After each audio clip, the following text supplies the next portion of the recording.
You've seen the good times and the bad. And it's been a pleasure to share all that with you as we went through that.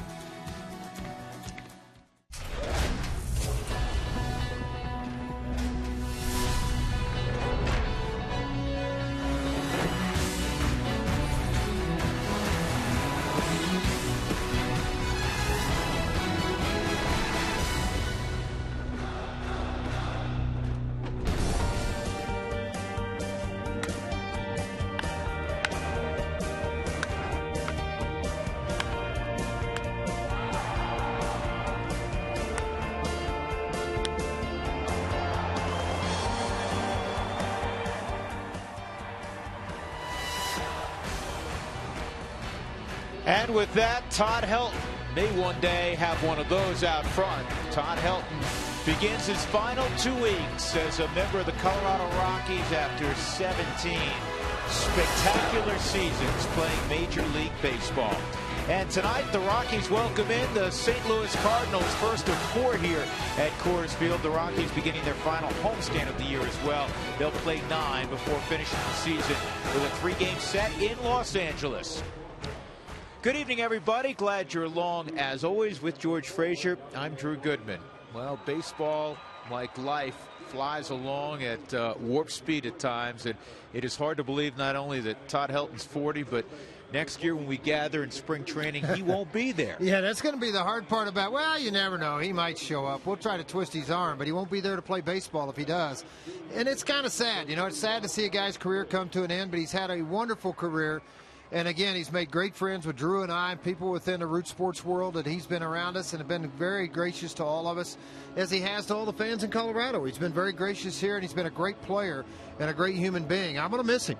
Oh, a lot of people are going to miss him and miss watching him perform at the plate and at first base. Here's a little bit from Todd's press conference earlier today.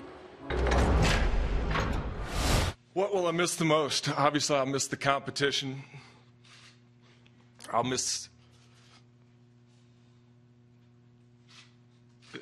the anticipation of walking out of a tunnel and seeing the fans and getting ready to play the game. You know, that's going to be the toughest part to me in the competition on the field. You know, you hear all the time, why didn't you smile more out there on the field? Why didn't you show more emotion? It's because I was out there trying my hardest. And to me, when you're out there working and trying your hardest, it's you know, it's hard to smile all the time. But let me tell you, I was enjoying myself. I was enjoying every minute that I spent out there. And a side that most rarely get to see, an emotional Todd Helton. I used the term stoic a few times today because when he played, he was that way. And it was not only because he's so intense in how he went about his business, but he had such great respect and has such great respect for the game and the opposition. Well, the opposition particularly, and guess what? The opposition really respects Todd Helton. And I think that says a lot for the players. Many times, even when he's been hurting, even when he hasn't had the home run power because of the back, managers feared him in the 8th and 9th inning to win a ball game for the Colorado Rockies. And as these last games kind of come to an end for Todd, there's still going to be fear in those other dugouts. In this instance, with Mike Matheny of the St. Louis Cardinals, I got a little mad at him. He made me cry too. Yeah, I got a little upset with him. I had a little tear in my eye there. I did. That's a pretty close friend. And I'm sure some people will at home over the next couple of weeks. Todd is in the lineup tonight. He'll be in the lineup most of the rest of the way. It's the Rockies and Cardinals getting ready. We'll have a little video tribute, some of the more memorable times in Todd Helton's 17 years. Enjoy it next.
17, Todd Helton. Could it be? It is the first base hit in the Major League career of Todd Helton. It's gone! Todd Helton has just hit a home run! Wow! Here he goes to Turner. A possible cycle. He's got it! Wow! Todd Helton with another remarkable defensive play. There it is, 400. Standing at second base, 400 the average for Todd Helton.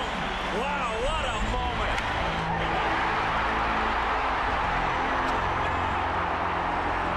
Unbelievable. What a night for Helton.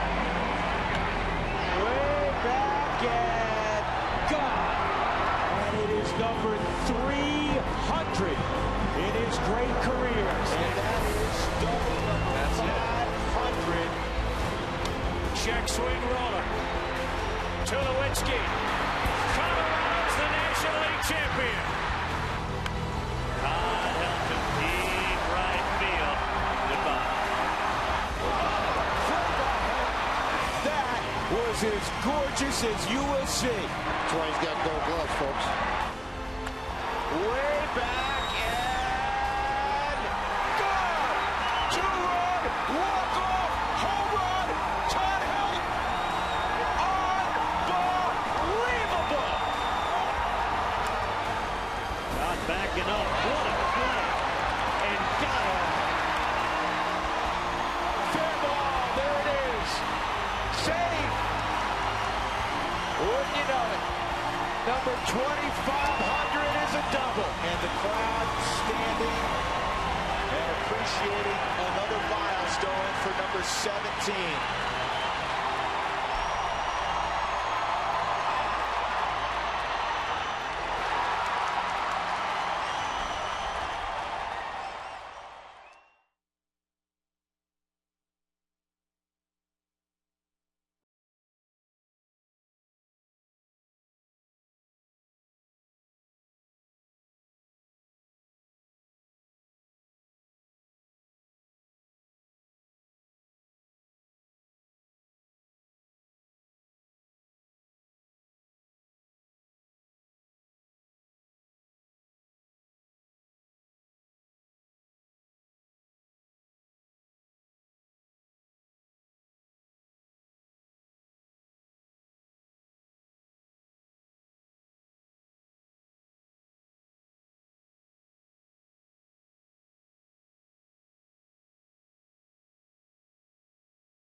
Is brought to you by your 7 neighborhood Toyota stores. Toyota Let's Go places. And by Southwest Airlines. Find our fares online only at southwest.com.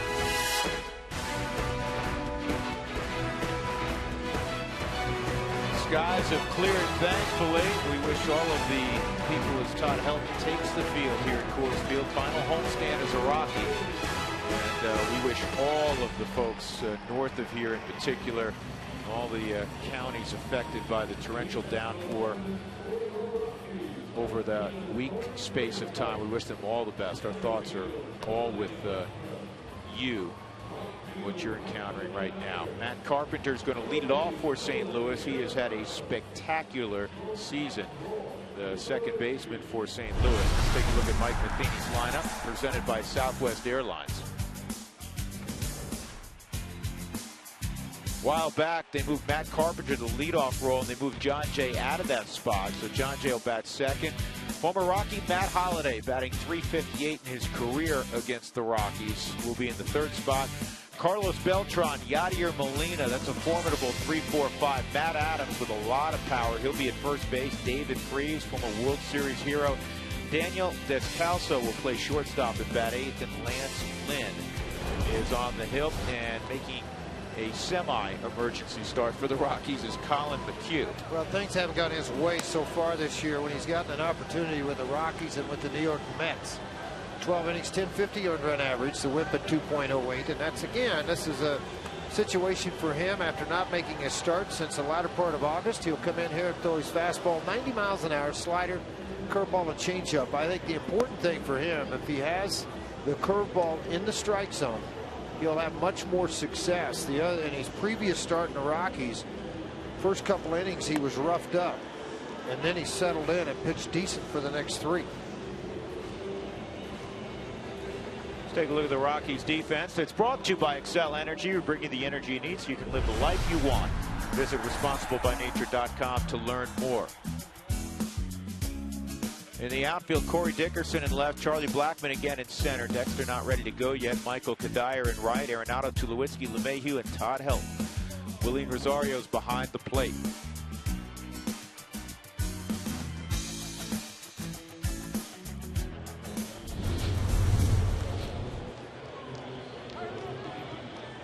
Well, the St. Louis Cardinals are in quite a battle with the Pittsburgh Pirates and also the Cincinnati Reds for supremacy in the National League Central. Every game huge the rest of the way for the Cardinals. And the aforementioned team, there's the former All-Star catcher Mike Matheny.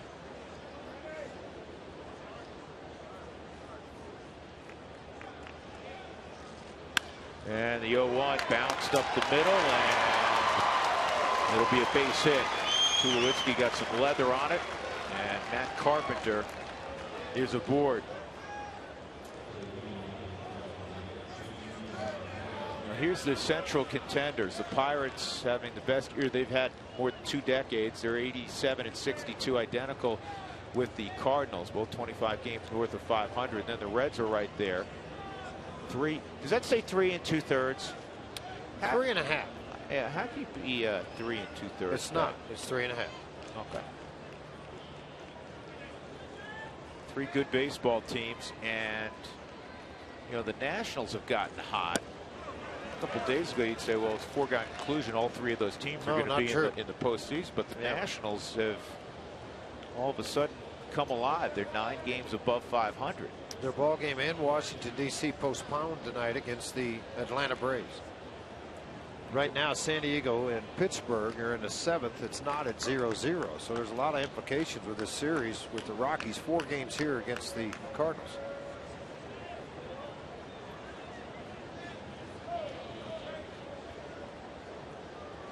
Well, I'd take a picture of that 17 also. Yeah, a lot of people would be snapping off shots for him in the coming days. 1 ball, 1 strike on John Jay.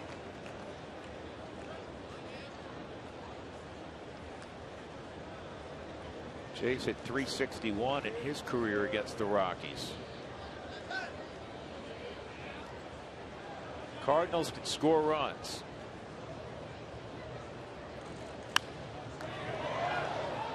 They score a lot of runs, and if you look at their pitching staff and what they kind of run support that they get, Lance Lynn, who's on the mound tonight, his team's 17 and 13 when he starts. He's 13 and 10 overall. But they average over 5 runs per game that he starts. Second highest on the ball club. This is in the air to shallow left. Long run. Dickerson, he's going to get there. Nice job by Corey Dickerson. All about getting a read off of the bat, not getting drawn into the big swing by Jay.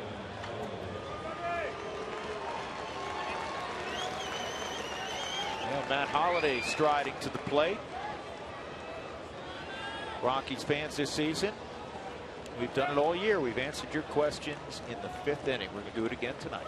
Text Toyota followed by a question to 720-720. Max hitting .287 overall. He's had a big second half. 19 home runs, 84 driven in. Seems like every year he has a big second half, particularly this time of the year.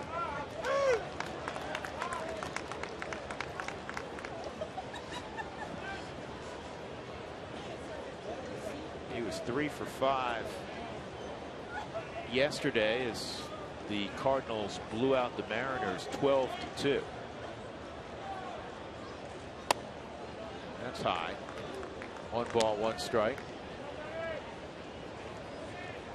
Not really proud of his brother Josh. Had a good first year at Oklahoma State as the head coach. Very good recruiting class this year. at Oklahoma State. Two of the top pitchers in the state of Oklahoma chose there versus Oklahoma when they had the coaching change. Matt was telling me they plucked a two-way player, George, this ball in the air to deep center field out of Louisiana. It's a pitcher position player that his brother's real high on. 2 outs. And for McHugh, what he's got to get to is this first inning.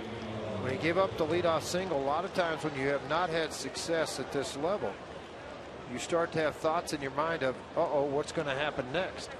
And he's gotten 2 quick outs, finished the inning off.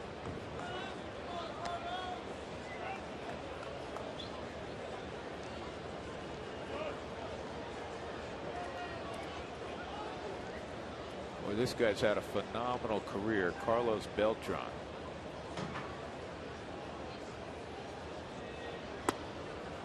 You know, George, if you think of the great switch hitters in the history of the game, you got Mantle and you got Murray. Those are the, the first couple. 2 big ones, yeah. They jump at you pretty quick. Mind. Top 10, top 12 all time. He's got to be on the list. I would think him, Lance Berkman, another guy that has got to jump in there on it also. But Carlos Beltran and what he went through too after that huge knee injury, that he was able to come back and make the plays that he has made, contributed the way he has, loves the game. 2-0 on Beltran. Carpenter leads off first, and it's 3-0. Well, let's compare Beltran and Helt. 16 years for Carlos, 17 now for Todd. Todd's got the advantage in batting average, pretty close in home runs, ribbies. Todd a few hundred more hits. And he fouls off the 3-0 delivery. Beltran's 357 home runs is 5th all time among switch hitters. And thinking of the great switch hitters that could really run, Mantle could really run. Beltran right there also. Oh, early in his career is one of the fastest. That's a strike, 3-2.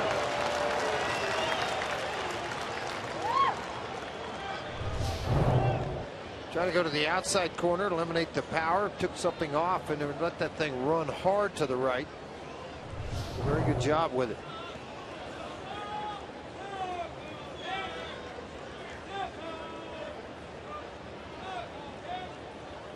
Carpenter off with the pitch, and it's fouled off.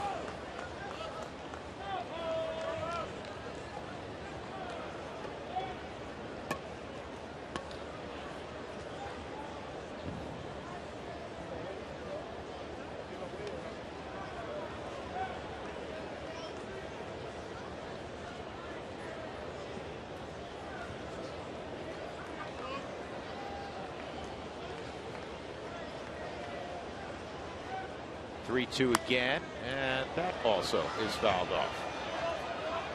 Cardinals have won 8 of their last 11. Out on the road, they're 39-35. They have one of the best records in baseball at home. 21 games above 500 at home. And a ground ball to Helt. Boy, that's a great pickup. A little in between hop, not a problem for 17. We'll be able to field this position. Weighs 80.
No score as we go to the bottom of the first inning at Coors Field. First of 4 between the Rockies and St. Louis Cardinals. And Corey Dickerson will lead things off tonight for the Rockies. Here's the rest of the Rockies lineup presented by Walt Weiss and also Southwest.com.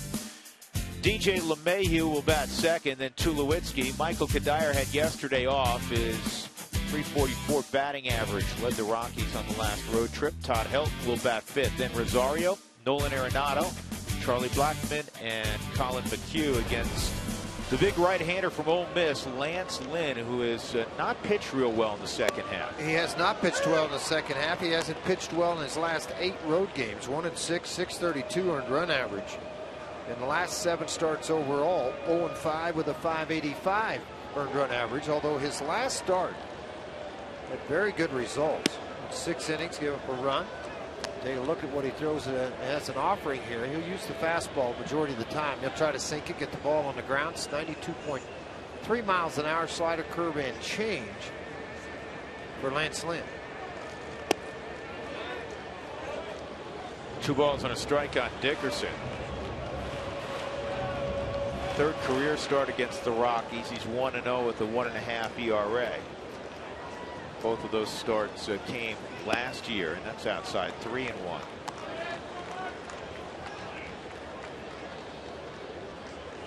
Making his 31st start. Last year he made 29 starts, went 18-7 with a 378. I mentioned a minute ago the ball club 17-13 when he starts on the mound.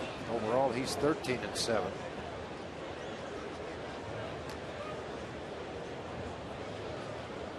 Again, 11 of those 13 wins, George, prior to the All-Star break. Right. Excuse me, 13-10, 423 earned run average. Here's the 3-2. And that missed away. So a leadoff walk for Dickerson.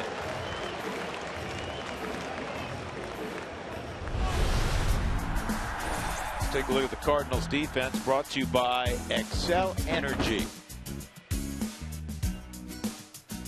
Holiday's in left, John Jay in center, Carlos Beltran is in right. David Freese, Daniel Descalso, Matt Carpenter, Matt Adams. Adams, for a big guy, moves pretty well. Carpenter's good defensively. Descalso and Freese just okay. Their numbers are good defensively, but not a lot of range with this Cardinal team. And that's a good bunt by LeMahieu, and Carpenter held on and got out of the way. It'll be a sac bunt for LeMahieu, though he was trying to push it for a base hit. Tell you what, he put it right in a perfect spot too, because Lynn, watch where Lynn goes. He's going to fall straight ahead. Now he bunts this ball hard. Very good heads up play for their second baseman coming over like this. Carpenter to be able to outrun LeMahieu and yet get his foot right on the back of the bat. Lance Barksdale made the call. Mike Shaw, Subaru Superman. There's some people follow the Cardinals around. They have the top fielding percentage in the National League, and there's some people who follow them around and say it's kind of misleading. If you hit in their direction, they're going to catch it, but not a ton of range. Well, the only guy that really has a lot of range, and he just failed to hit in the second half, has been Pete Cosman, shortstop. He's got some pretty good range both glove side and arm side, but he has not hit in the second half, and he's lost the playing time.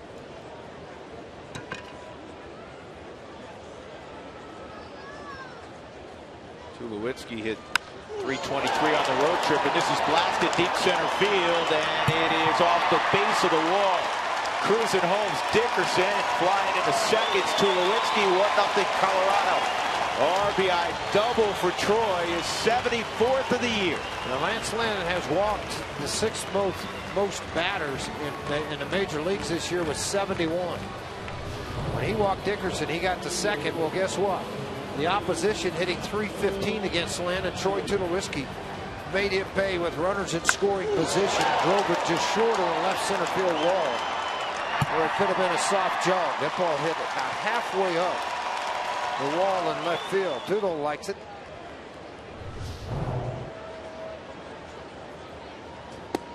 And Kadire takes strike 1.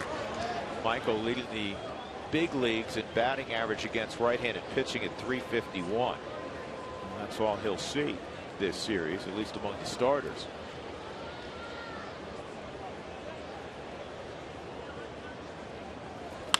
Back up the middle. That's off of Lynn. 2 outs, and going to third is Tulowitzki.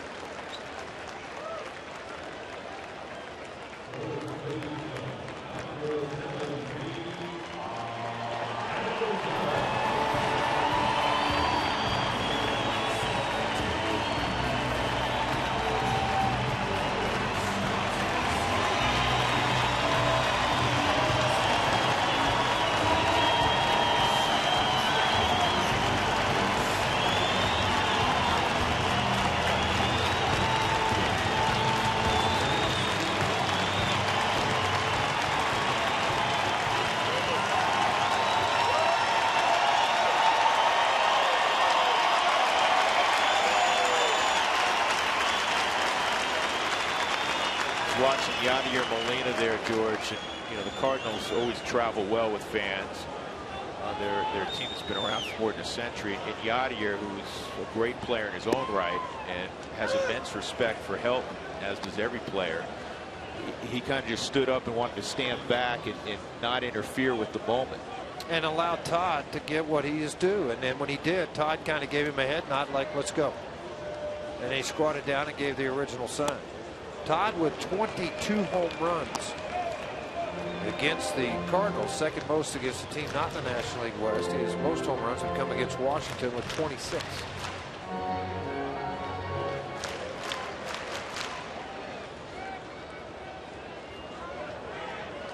Quickly a 2-strike count. And Helton goes down on 3 pitches. Rockies get a run on the Tulowitzki double. 1-0 Rockies through an inning of play. And this is the first of many special moments to come on this homestand.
Second inning. Time now for our Honey Smoke Sideline Report. Honey Smoke Fish Company, ready to eat energizing superfood you can add to any dish that's healthy and delicious. And let's check in with Mark. All right, guys. Matt Holliday played 698 games in a Rockies uniform, of course, all with Todd Helton. I asked him for a few words that describe number 17. You know, I think hardworking, great example. Somebody that plays extremely tough, plays the game the right way. Again, set an example for me as a young player and for many other young players that came up through the Rocky system, and still to this day for these young players they have now. Hall of Fame player, Hall of Fame career, yet still extremely hardworking and one of those guys that blue collar and you know, just loves to get after it. And Drew and George, of course, you guys hosted today's press conference. It was pretty neat to see Matt Holliday right there up front and center for Todd Helton's retirement. You know, Matt was one of the first guys in the room, and I did a double take, Mark. I told Matt this today, and I think I mentioned it to George. I saw Matt out there, And, you know, you're so focused on Todd's press conference, Todd's day and everything. And I'm like, what the heck they have an off day and Holiday flew in. For a second, I forgot that the Rockies were playing the Cardinals tonight. Oh, boy. Kind of immersed in watching what was going on with 17. I told Matt that and he started laughing. But he was one of the first guys in the room. And the other neat things is you look at Matt Adams' number. Is everybody in the organization was in that room. And I'm not just talking about baseball operations. I'm talking about folks from every different part of the organization wanted to see Todd's press conference and, you know, get close to him for a moment. Todd thanked virtually everybody under the sun. And even there's Matt next to Tulowitzki in the press conference. Walt Weiss, of course.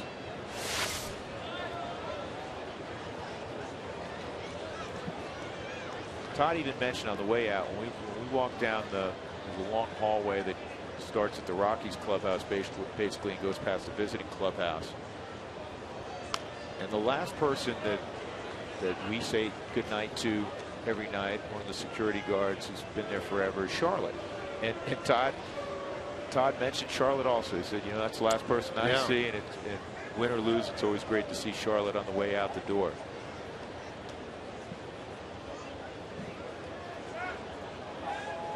It's going to be an emotional a roller coaster the next couple of weeks for that man. Here's the 2-2, just missed to Adams, 3-2. He's getting outside corner at all so far against the St. Louis Cardinals. McHugh has wore it out. I mean, he has gotten right on that outside corner. Tough not to see a swing at it. Of course, Rosario pulling it back a little bit. And a base hit for Adams. He had 3 hits yesterday, including a home run. Well, extremely strong. Texas League Player of the Year a couple of years ago. Carried over to the AAA side of things where he hit a lot of home runs. There was just a guy named Pujols who was in front of him a couple of years ago. Well, you know, a guy who's a 23rd round pick, not supposed to get to the big leagues, especially as quickly as he ended up getting. Well, you know, you got to remember, yeah, 35 home runs, I believe. He drove in over 100. He hit 335 for a big man. There weren't any leg hits, I can tell you that. No, and George is referencing 2011 when he was the Cardinals minor league player of the year. You saw him when he was in Springfield. Yeah, great player. Fun to watch. Very agile first baseman for his size. You know his nickname has become? What's that? Well, they're trying to find something that fit Adams because his first 10 at bats this year. Check this out. His first 10 ABs this year. He had 3 home runs, 2 doubles, 3 singles, and a walk. That's after starting the year in the minor leagues too. That's not bad, right? No, that's a pretty good day. So they nicknamed him Big City. High fly ball in pretty deep center field. Blackman has it. And David Freese is retired. 2 gone, and that'll bring up Daniel Descalso.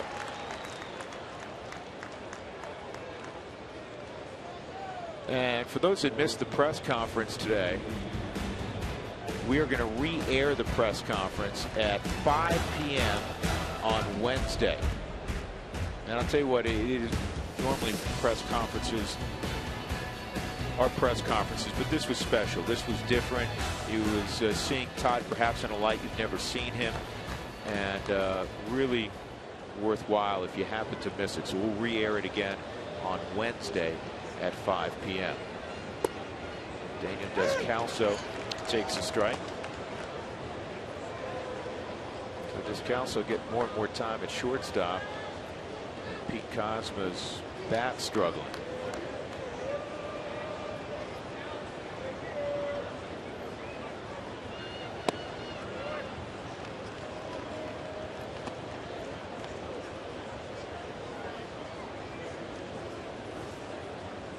One and one.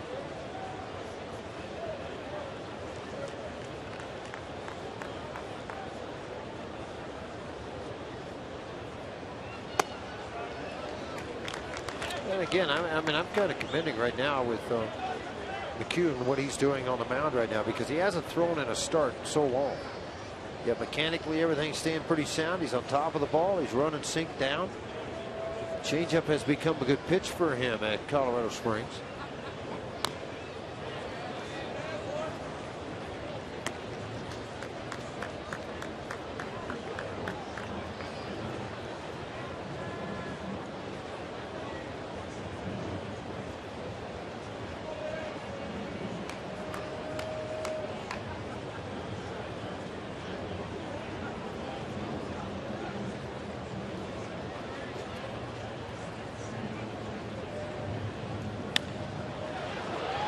Kadire and Wright has got it, and Colin McHugh safely through the second inning. Matt Adams left at first base. Rockies up 1-0 on the Tulowitzki double.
Crazy dreams, just of everything, not knowing what I'm going to do, but yeah, I think as it wears on, as it gets a little bit closer to the last game, I think it'll be very emotional for me.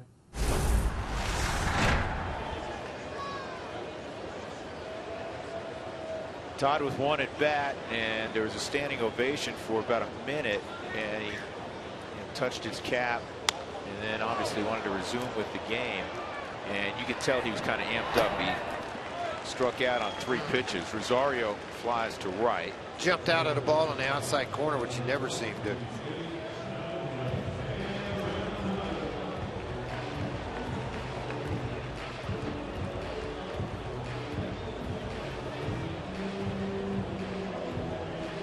One out. Nolan Arenado coming up. Nolan at 269. Leading all National League rookies with 123 hits. Actually, all Major League rookies with 123 hits.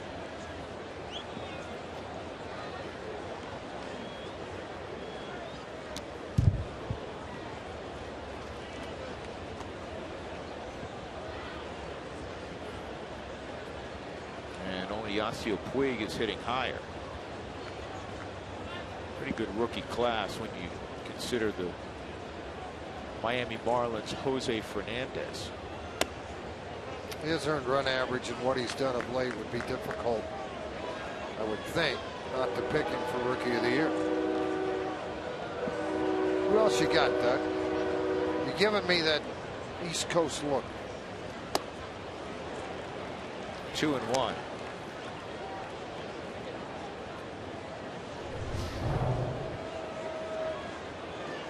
An elevated fastball, very difficult to get on top of, particularly when it's away from him.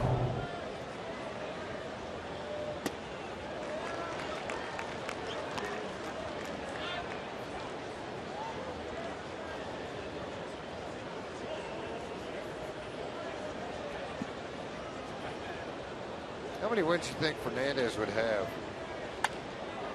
Got a high heater that time, ran on the hands, tried to check swing, soft ground ball to second. The second out. How many wins do you think Fernandez would have if he had the LA offense behind him? You could make an argument he'd have 20. 18, 19, 20 wins. Yeah. You could make an argument that he'd be because hunting Rue's the 20. other guy you got to look at. I mean, he's got 13, 14 wins now for the Dodgers, and he's He is a 13 wins, and he's a rookie. He's pitching tonight for the Dodgers.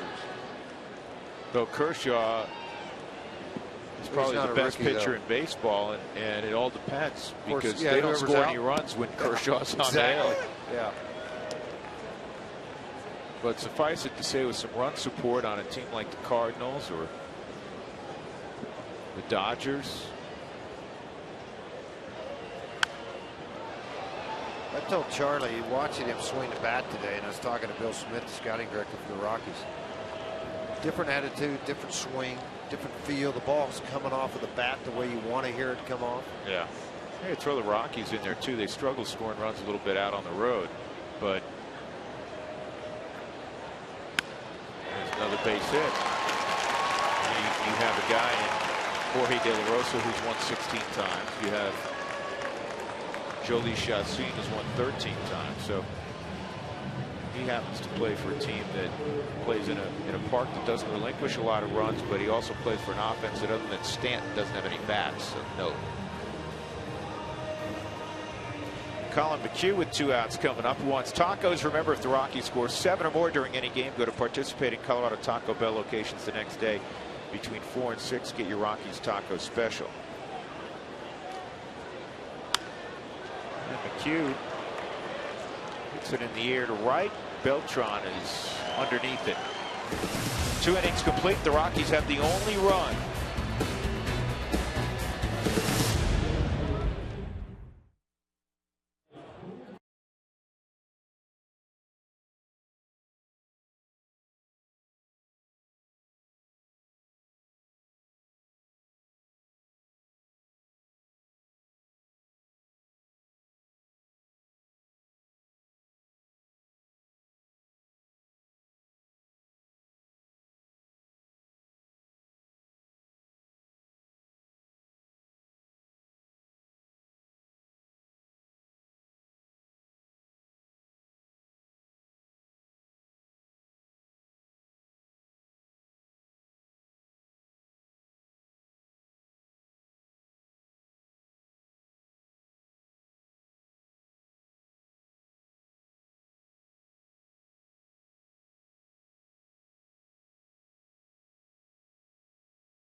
His top moments in his career. How about his big league debut when he hit his first home run in Pittsburgh in the 8th inning?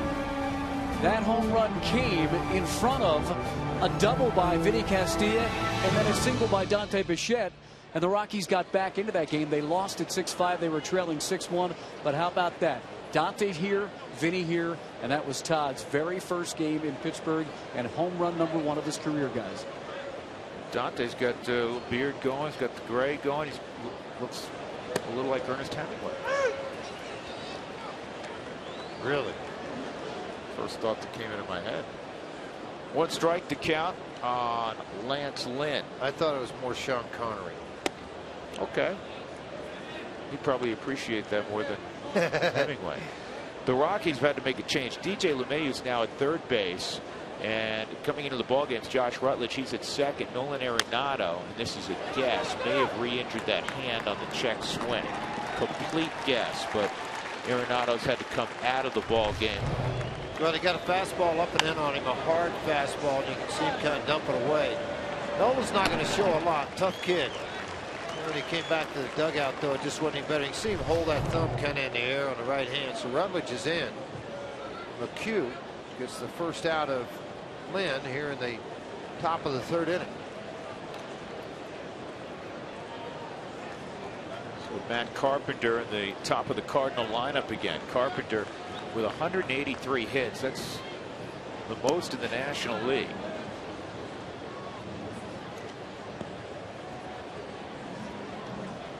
You know, the last guy to produce 200 hits in a season for the Cardinals, George?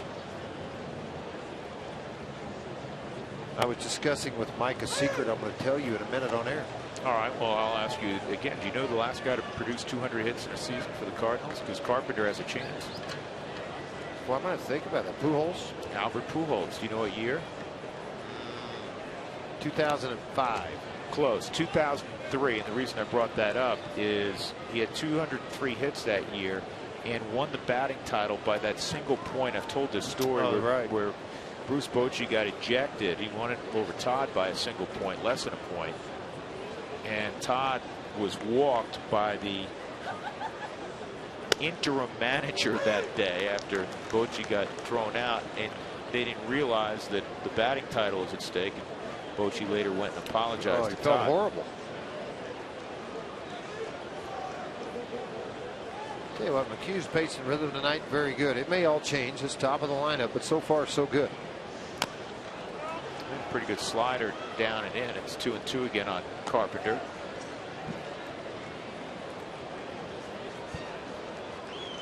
Carpenter's thrown out 50 doubles this year. I asked somebody with St. Louis who's the MVP, because Yadier Molina from afar, I mean, he's one of the leading candidates to be the National League MVP. And they said, yeah, you know, Yadier's been great, but there are some people who would vote, who watch this team every day, would vote for Matt Carpenter. Well, you look at the RBIs and what he has produced this year. Tom Herr, the last in 87, to have more than 72. Red Shandies, Frankie Frisch, and Roger Hornsby. Look at those names in the comparisons.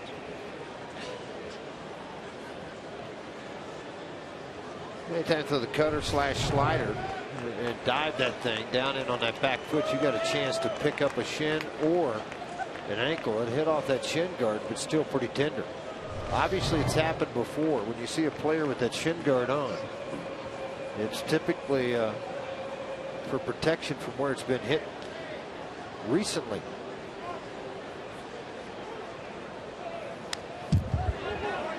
Always felt as a pitcher, when I got a guy on the inside like that and he fouled one off of his foot, I went right back in there again. I'm a little hesitant to get after that pitch. 2-2 on Carpenter, the TCU product. And he lifts a high fly ball that's going to stay in the ballpark. He just missed that. And that is the second out. I'll bring up John Jay.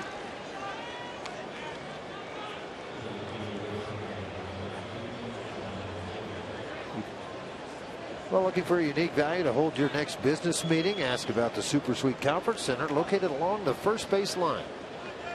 303 Rockies. Book your meeting today.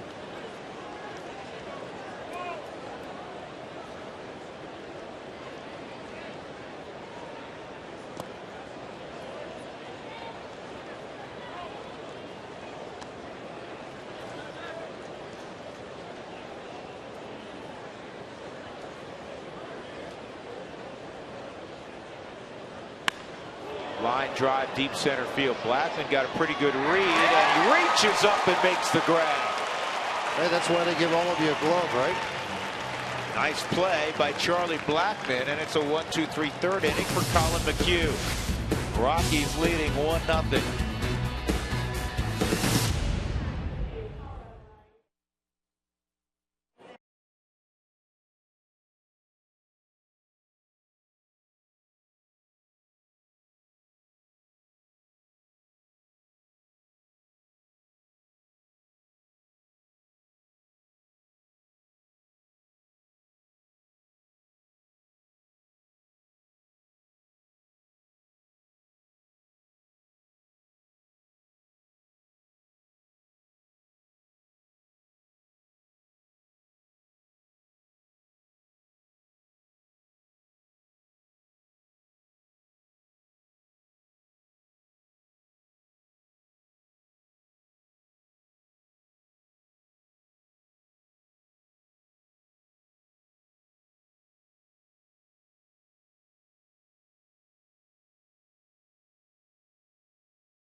Presented by Mako, the company that repairs all kinds of hits. Charlie Culberson, a pinch hit 2-run home run the other day in Phoenix. Check out your local Mako for collision repairs and auto painting for as low as $399. Visit Mako.com today.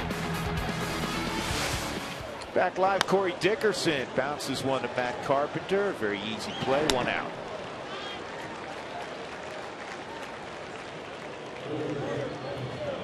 That'll bring up DJ LeMahieu. DJ had a sac bunt his first time up. He lost his 14-game hitting streak yesterday when he pinch hit and hit a fly ball to center field in the Rockies' 8-2 loss to the Diamondbacks.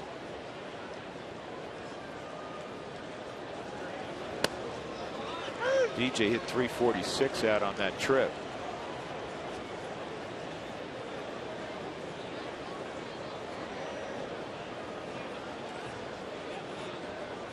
And a bullet up the middle, base hit LeMahieu. George, of the younger players on the Rockies, and we saw DJ quite a bit last year, but you'd be hard pressed to find a guy, Nolan Arenado certainly, that has opened eyes the way DJ has this season. Well, the offense, people always felt like he could swing it. That's a breaking ball up in the middle of the plate. He just takes right back up the middle. The defense, I think, has surprised people. His range, the ability to turn double plays, cover balls on his glove side. He's done a very good job of that and handled the double play very efficiently. 1 out, 1 on for Tulowitzki, who hit a double off the base of the center field wall to drive in a run. The 74th ribby. And Troy was excited to see Matt Holliday today. We showed you those two guys sitting together at the press conference for Todd this afternoon. Anytime you experience a World Series as teammates, you seem to keep that bond forever with different guys. I mean, I had one in 81 and one in 87. You're still like brothers, and I think that's what, Matt's a superstar player, so is Troy Tulowitzki. Very big roles, both of them, in the World Series in 2007.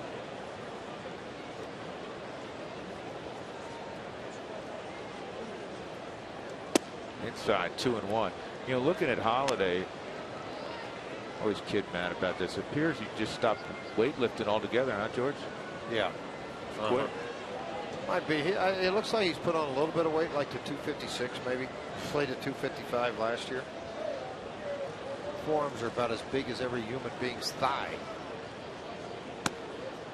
That catches a corner, 2-2. Man, don't look for a lot of stolen bases against Molina. 48% of the time he has thrown guys out. Even with DJ having success at 17 stolen bases on the year, he's been caught 6 times. He's got a balky right knee, just playing through it. But you're right, he controls the running game better than any catcher in baseball. That's fouled off. And here's something else. They change the names frequently, but every year that St. Louis Cardinal pitching staff has one of the better ERAs in the game, and people in the know will tell you it's in large part because of Yadier Molina. Derek Littlequist said it's taken over for Dave Duncan when Dave's wife became ill and Dave resigned from baseball. An article not too long ago that Dave wasn't sure he wanted to come back to the game just yet. High Heat's going to get by Tulowitzki for the second out with a runner first. But when you have a catcher behind that is so adept to reading hitters and understanding hitters and their weaknesses of hitters, it's a tremendous plus. And plus, they have had to start so many rookies behind the plate. Excuse me, rookies on the mound this year in starts. Their earned run average when Yadier's behind the plate is a full run lower than anybody else who puts the gear on. Kadire hit a sharp comebacker his first time. No swing and 1-0. Well, we were talking about starts by rookies pitchers this year. St. Louis, 48 of those. Now you would expect it Milwaukee, Miami, and Texas. Texas has had an awful lot of injuries.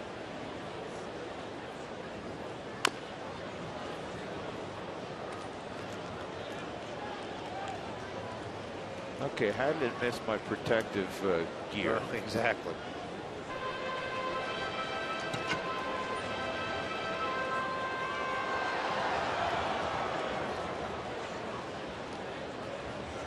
Strong September already for Kadire. 426 average. Best in the National League. 4 points ahead of Andrew McCutcheon. He's actually tied with Jose Altuve in all of baseball.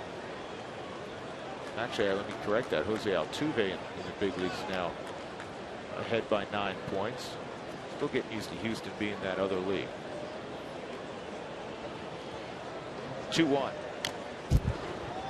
Well, from the record, it looks like Houston's having a tough time getting adjusted to that other league also. A lot of young players, though, there through their draft picks. They're going to have a good team. It's just going to be a couple of years away. Their starters have not been bad. Cincinnati on top in that ball game, 4-0 in the 5th inning in Houston. Yeah, they did get a break because the Pirates lost tonight, or excuse me, are losing 2-0 in the 9th inning to San Diego. In Pittsburgh. Auto glass damage, call Safelite Auto Glass at 303-287-5000 or go to safelight.com. Rockies have a 1-0 lead.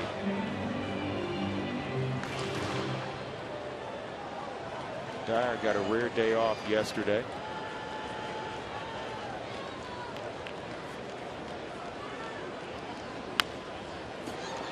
Slowly hit to short, and they'll get him by a half a step. Good play by Descalso. DJ LeMahieu had a base hit. He's left the board. Rockies leading 1-0 as we move to inning number 4.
Cycles in franchise history, and yes, Todd Helton has one.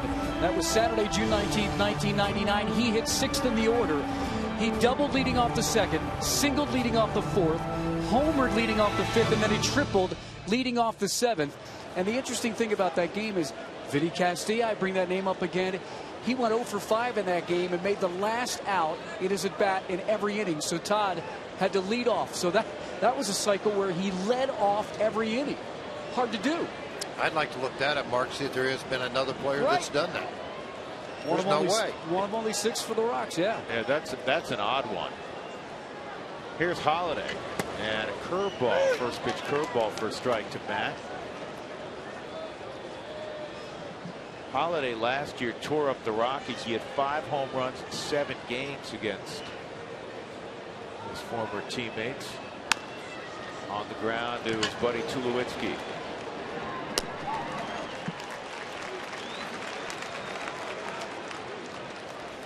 Carlos Beltran will be next. Here's our DirecTV NLS standings. Dodgers way out in front, 10.5 north of the Diamondbacks. Arizona won tonight. They're now 75 and 73. The Giants, Padres, and then the Rockies.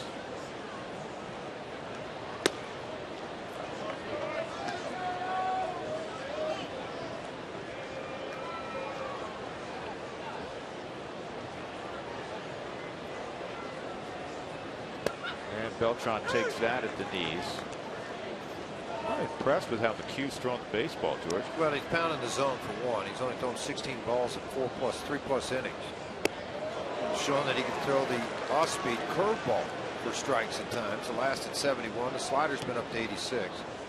Fastball's topped out at 91, averaged 89. He's got Beltran off balance. 1-2. Carlos hitting just 247 from the left side of the plate. Much better from the right side at 325.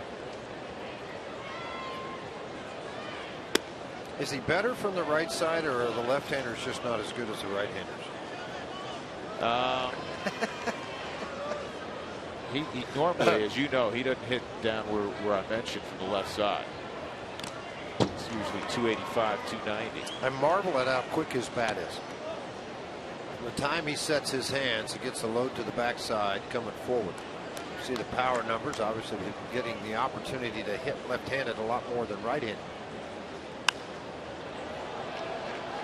He had that postseason a few years back where he had 8 home runs in the postseason, and that made him a tremendous amount of money. Not that he wasn't eventually going to get paid. Curveball just missed. Turned 36 back in April, native of Puerto Rico. 20 years old. Think about that. 16th season, came up as a 20-year-old.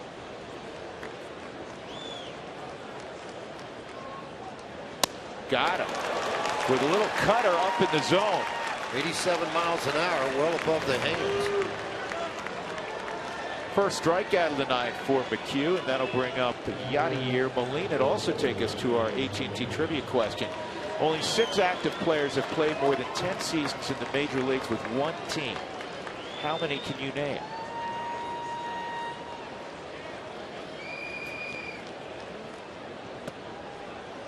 Well, Pujols was that guy, wasn't he? Didn't he get with a 9 or 10 in with St. Louis before the move to Los Angeles and the Angels? Came up in 2000, I believe. It's fouled off by Molina. Was the question, and are still playing for that same team? And they're still active, yeah, but they're still active with that same team. Pujols wouldn't matter. He's an Angel now. How about Chris Carpenter? Molina lines it to left field, right at Corey Dickerson. McHugh has now retired 8 in a row. Got a 2-hitter going through 4 innings of play. 1-0 Rockies.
comes Todd to the plate again. And Todd acknowledged those fans out there who every single ball game raise that banner when Todd comes up. I don't know how the girls hold that up. And he said, I don't know how those ladies do it every night. It's amazing, you know, fans wonder, what do the players notice? There's a crowd of 35,000 typically every night. What do they see? Well, Todd's noticed. Well, you notice that thrill of being in that ballpark with those home fans for that long. There's another fan in the ballpark tonight that was a huge fan of Todd Helton's. And right after this pitch, I'll give you a picture of him. Ty Kozlow, the scout that was the area scout there in a purple shirt. The gentleman in the black shirt and the silver hair is Terry Wetzel, who works in the pro department. But in between he and John is Terry. Lean forward. You're not paying attention very well. Ty was the area scout that signed Todd Helton. Pat Doherty was the scouting director at the time. Still works for the Rockies in the pro scouting department. There's Ty right in the purple shirt on. There's an awful lot of advanced scouts here right now advancing the St. Louis Cardinals in preparation of the playoffs. Ty now works as a right-hand man to Dan O'Dowd and John Wild in the purple shirt to the right with the glasses on. John is the director of pro scouting. 2-1. Todd fouls this one off. Todd having a better at bat than he had his first time. Punched out on 3 pitches, and you could tell, and he'll say it afterwards, he was just overamped after the standing ovation. Well, your thoughts are not at home plate. I mean, you're thinking of all the ovations and everything's going on. Man, I didn't expect this.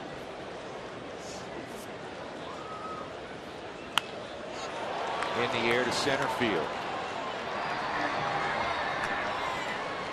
Tell you what I'm waiting on is for them to give me the green light on the base pass so we can get another stolen base. Michael Kadire had a great idea. He said, you know what they need to do with Todd before the 2 weeks are up?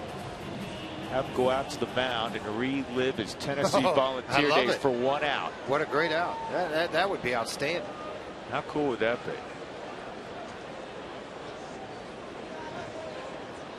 And for those that don't know, and I'm sure most of you do, Willeen swings at the first pitch again, hits it in the air to right.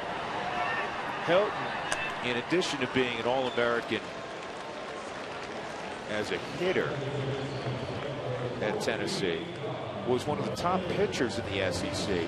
He still has one of the longest streaks in the history of the NCAA, scoreless streaks. He went 40 some odd innings without giving up a run. 43 2/3, I believe.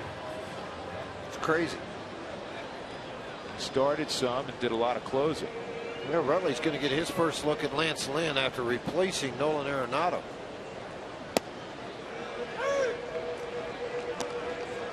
Stay down there, you're going to have a lot of success at 94 miles an hour.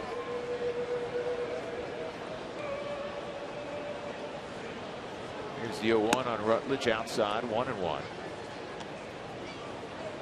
Well, Rutledge is going to take some grief this week from Scotty Garrett, from Yorvi Torrealba. Scotty's the assistant trainer for the Rockies. Yorvi Torrealba was adopted many years ago Colorado State because of Scotty's influence. And Colorado State has a tough assignment. They're going out to Tuscaloosa to play the Crimson Tide. So Rutledge better give up a lot of points. That's all I'm saying. That isn't happening, I can tell you right now. Just got to learn to play better, boys. That's all a little tougher. Yeah. Who was I was watching the other day, and I was watching the pregame, and the head coach of the football team was saying, guys, I'm going to tell you, they got a Pro Bowler at every position. I'm telling you, they're going to be an NFL #1 draft pick, and we got none. That's a story. I told you that story. Dave Lapham tells that story when he was in Syracuse. The guy used it the other day, too, I think, from USTA. Oh, really? Larry Cockrell? No, that's not his name. I'll think of it. Yeah, it was. Corporal. He worked at Oklahoma State, and he played against Oklahoma State a couple of weeks ago, and that was part of his pregame speech. That's pretty wild. Dave Lapham tells the story. They were getting ready to play Penn State in college, and Ben Schwarzkopf, the legendary Syracuse coach, he goes, they got everybody we wanted. Go get them. Larry Coker is the head coach at USTA. Larry Coker, yeah. Larry Coker was here with the Broncos. Yeah, Larry did a really good job at USTA and has done a tremendous job this year.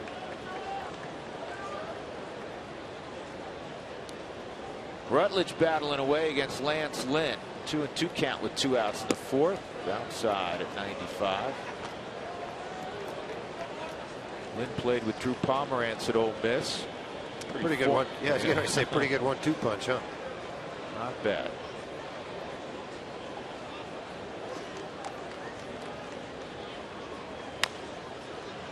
Bouncer to short. And that's all for the Rockies in the 4th inning. We move along to inning number 5. The Rockies lead 1-0.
On Root Sports is brought to you by the Ford F-150. It's not just a truck, it's an F-150, and it's built Ford tough.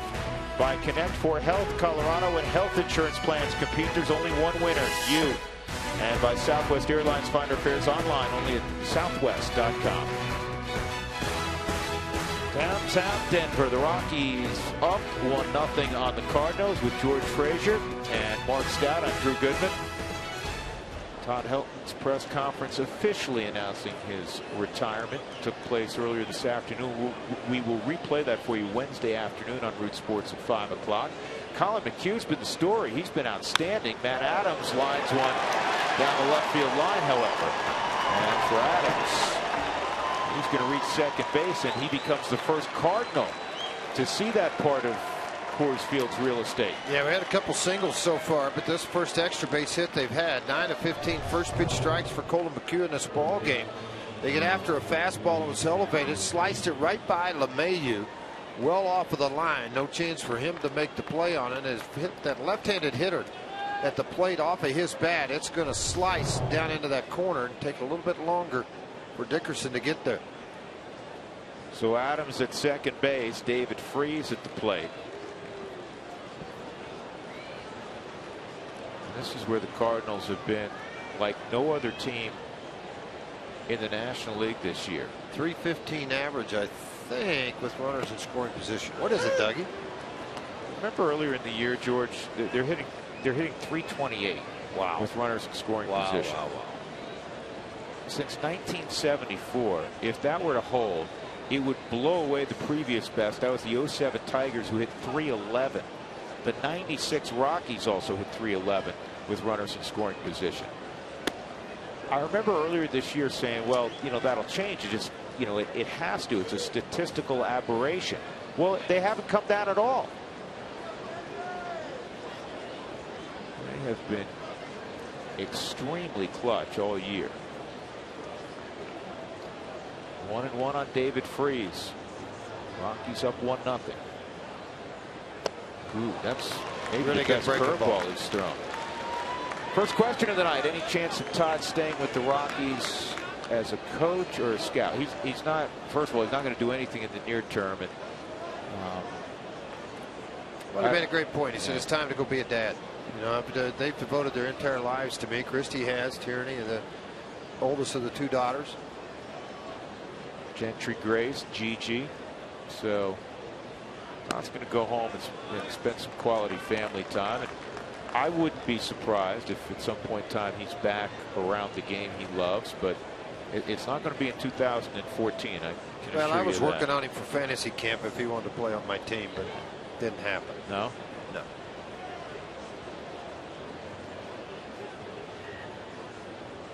Two, and that hung up a little bit. Freeze swats it for a base hit, and Adams gets a green light. Blackman's throw is cut off, and the Cardinals have done it again. A base hit with a runner in scoring position.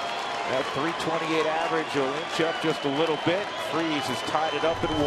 And you think at times this is a club that hits a lot of home runs. They hit a lot of doubles, and they get a lot of base hits. They don't try to do too much with men in scoring position. Great job with the curveball out over the middle of the plate by Freeze to drive into center field. Charlie got to the ball in a hurry, but at that release point, Adams already had rounded third base. Jim Wright out for a quick visit with Wallin, not to fall in love with the breakable. Trust your fastball. Descalso 361 if Freeze happens to get into scoring position.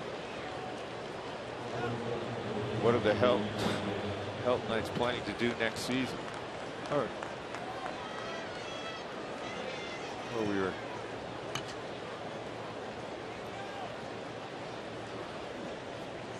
We got to find out what they're going to do. They're going to have to pick. Who do you think they're going to pick? Arenado maybe for another 17 years? You guys want me to check in with them? Yeah, find out. Hopefully they'll still come. Maybe they'll put up a Cargo banner or Tulowitzki banner. 0-2 on Descalso. It's Mary Jane right in the middle, and she's kind of been the leader of the group. I'll head out there and find everything out. Do some reporting. Hey. Hard hitting. At that. Well, we anxiously await that report. 0-2. Outside, 1-2. For McHugh to get through this inning, you got to try to flip a double play right here. And the reason I say that, most young pitchers start to have difficulty that third time through the lineup. The third time is fastly approaching at the top. 2 hitters away and Matt Carpenter. And overall tonight, when you think about it, he has demonstrated the ability to get ground balls and get the outs. He's thrown 67 pitches as he works here in the 5th inning.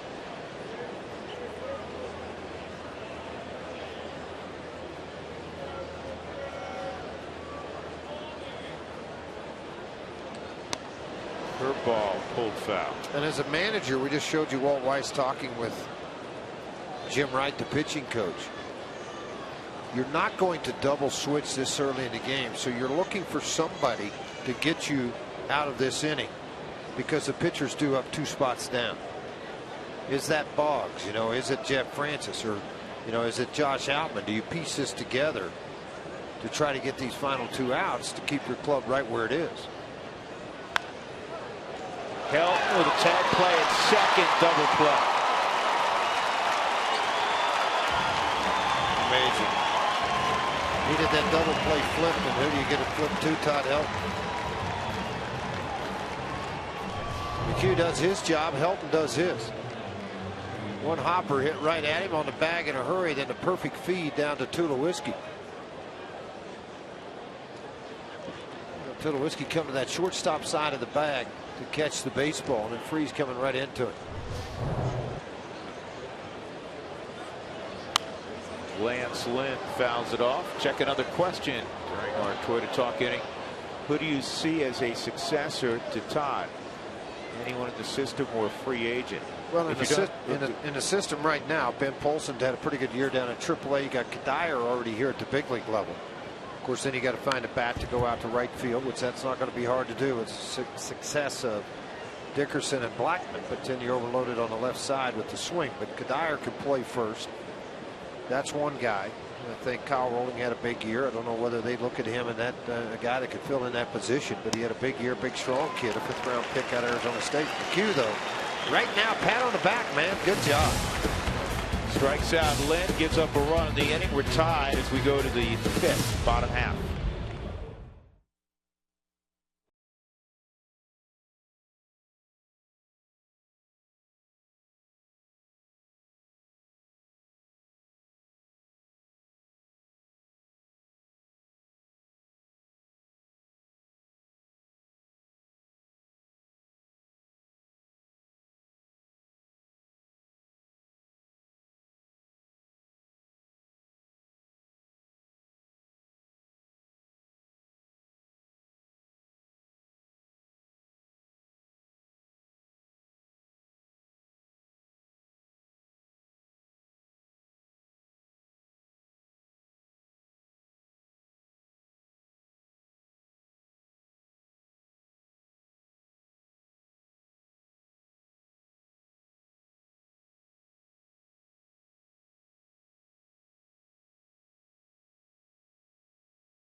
It's you know, I'm 40 years old, and I'm looking forward to the next chapter of my life. What the ladies in your life want you to do?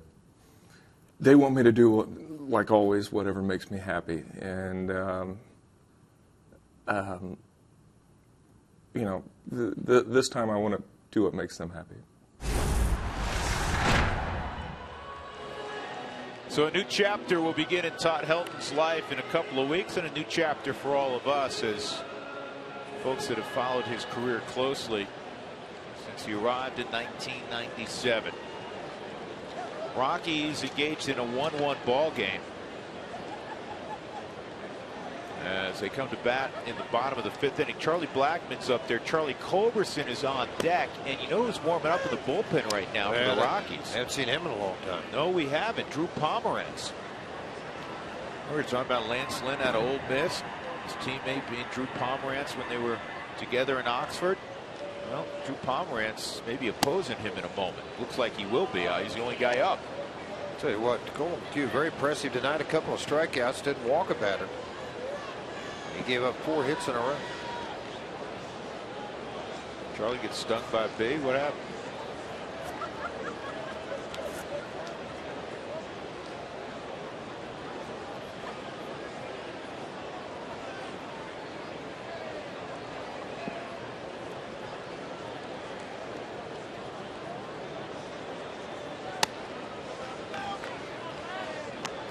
A moth came out of nowhere and got Charlie. Look out. Incoming. Nice hair, Charlie. That's a strike. Charlie a base hit his first time up.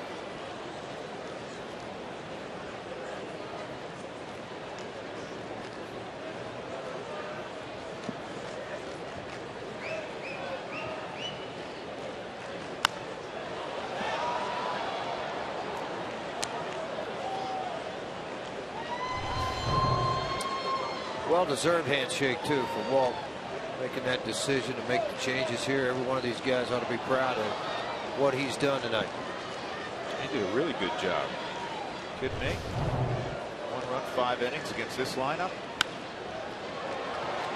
Charlie hits it shallow center, and a diving catch by John Jay.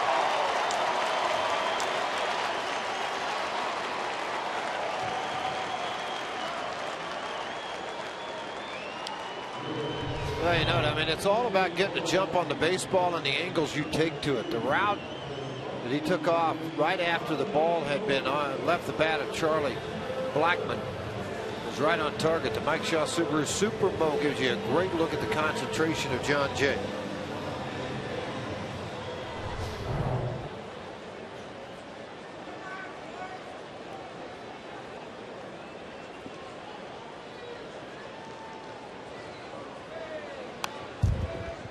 Who hit a home run down in Arizona off the bench, fouls that pitch off.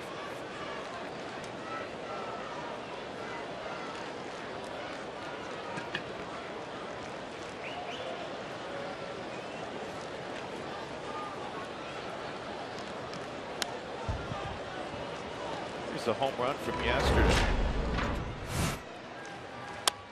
Got after it on a ball down the middle of the plate and hit it out to left center, left field. Yeah, pinch hit, 2-run home run. Unfortunately, that was the entire Rockies offense.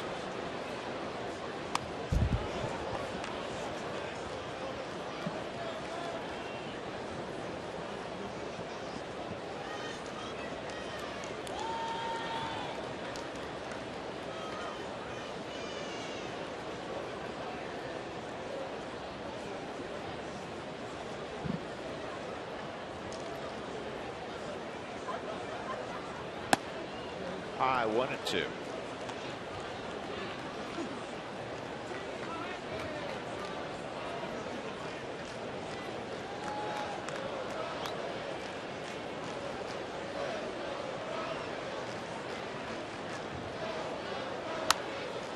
And he wastes that pitch also. Well, again, this is a mark you can make for yourself because Charlie has the ability to play the outfield now, plus the middle infield. That if you can swing the bat coming off the bench early in games and show power as you did yesterday, obviously opens up another avenue in this organization as a right-handed pinch hitter and a super utility guy.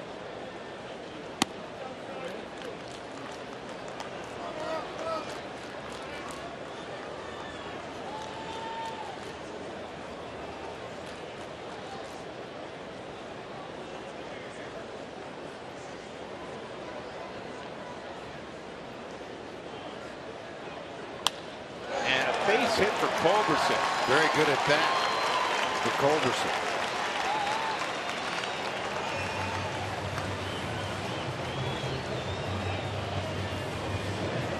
Time for our AT&T trivia question.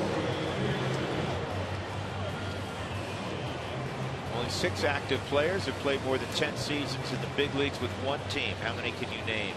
You know, Derek Jeter with the Yankees. Right, yeah, Jeter would be one. Active players, though. Andy Pettit. Well, I thought Chris Carpenter with the Cardinals. Carpenter's always been a Cardinal, right? He has, no, Toronto. Oh, you're right. He was with Toronto. Jeter, Hilton, Rollins, Robertson, Utley. Wow.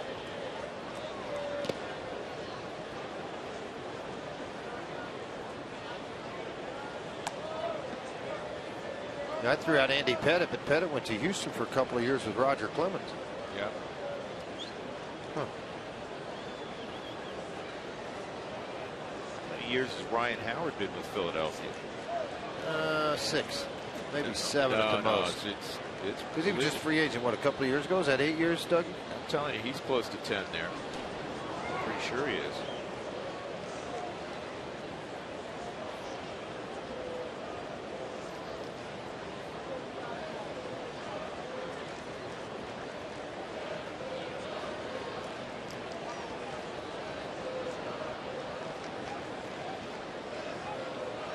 Ball count on Dickerson. And Culberson takes off and he's hung up and he's out. You just don't run on Yadier Molina.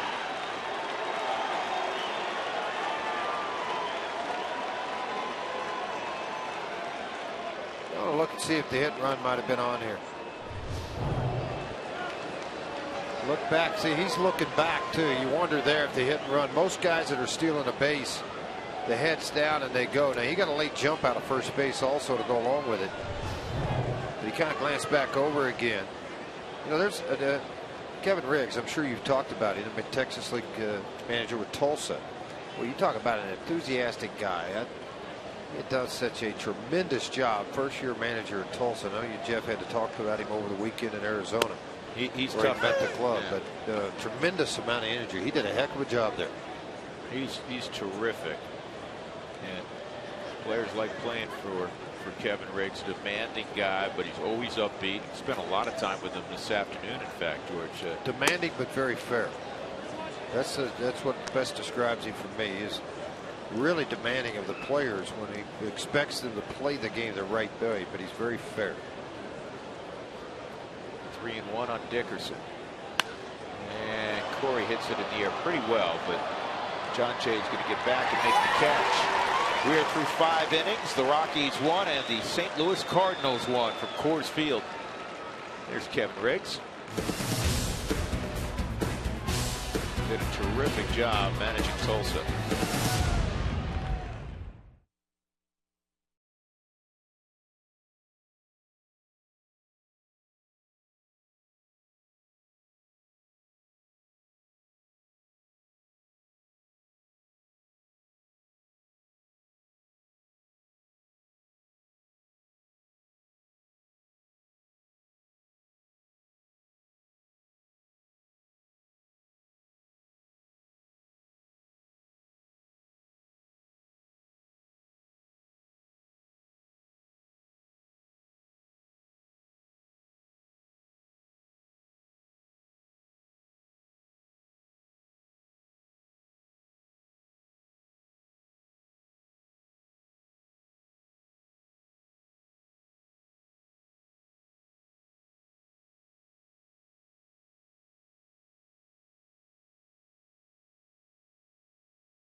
A lot of questions during Toyota Talk because today Todd Helton in his press conference, he referenced the ladies in center field. Some of the fans called them the Heltonites. This is Diana. Diana, I guess you kind of started things. I thought Mary Jean was the ringleader, but we have to go to you. When did you start doing the Todd sign? In 2001. What made you just start the sign and start cheering on Todd?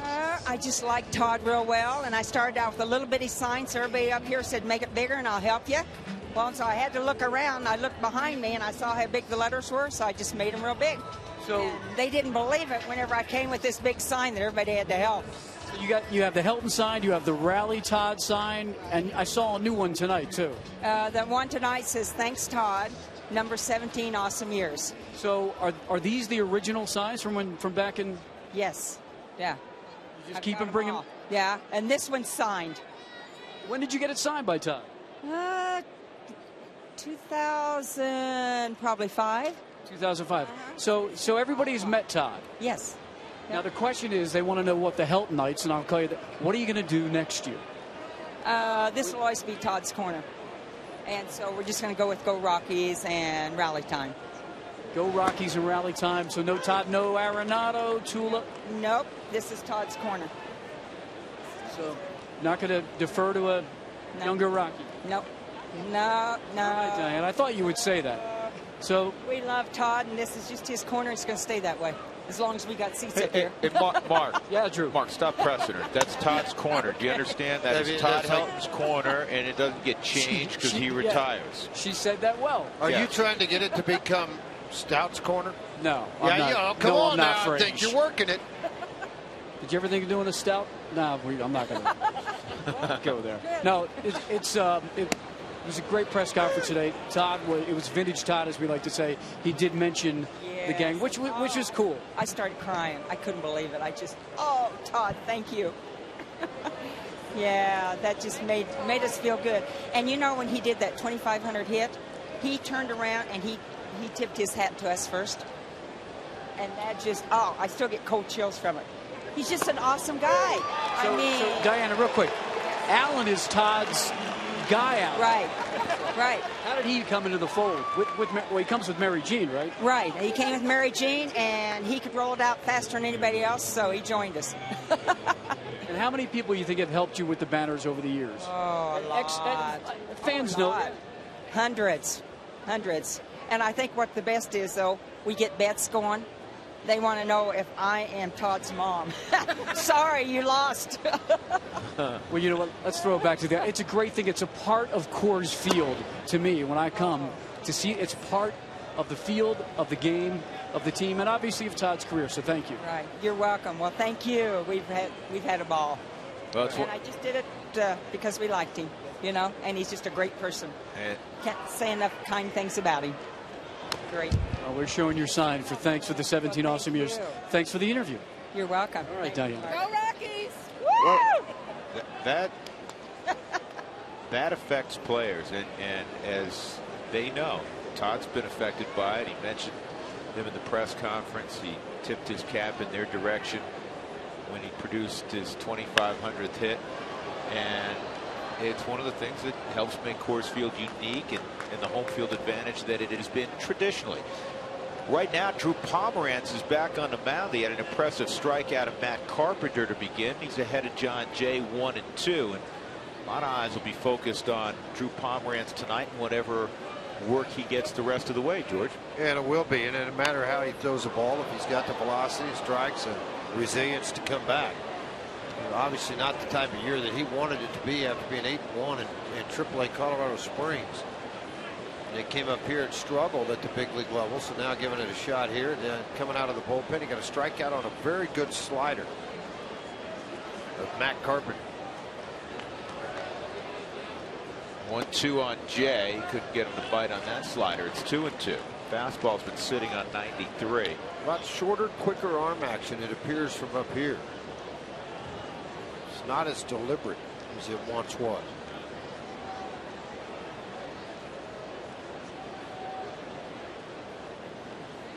A little wide, but that's all right. Get your attention for the people sitting back on the first row. That runs the count full at 3-2.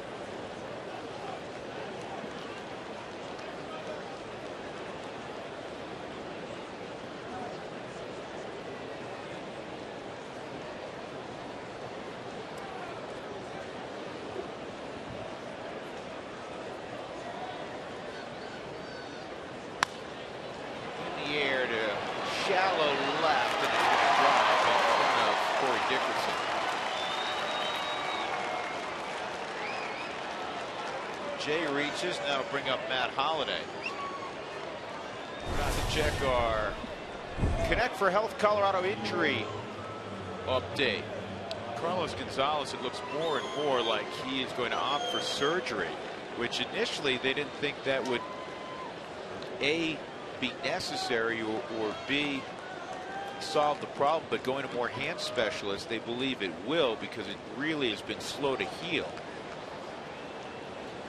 So he's kind of made up his mind that that's the direction he wants to go. And now, in talking to Keith Duggar, the key with that surgery, because they transplant a ligament in there, different tendon in there as well, that he may not have complete range in the finger. In other words, close it fully. It may only be in that 70-degree area, but it's obviously got to be enough that he can put it around a bat, grip it tightly. But he wants to get it done so he has an off season to get ready for the season. And he said, I'm not going to change my swing. That's not me. I'm not a singles guy.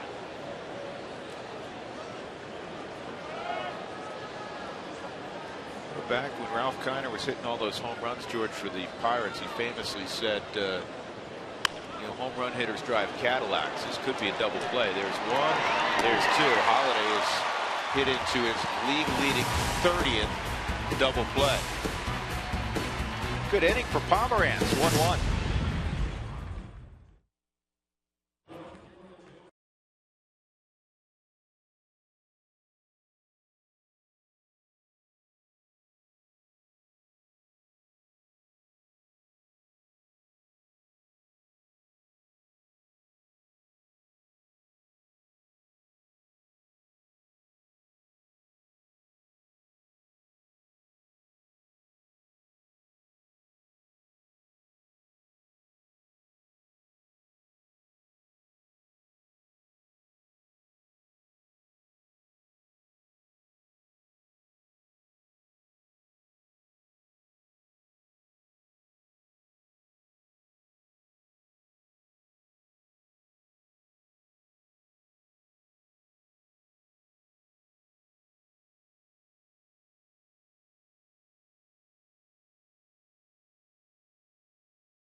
go out on the disabled list, or I can go out playing. And, you know, my main goal this year was to make it all the way through the year.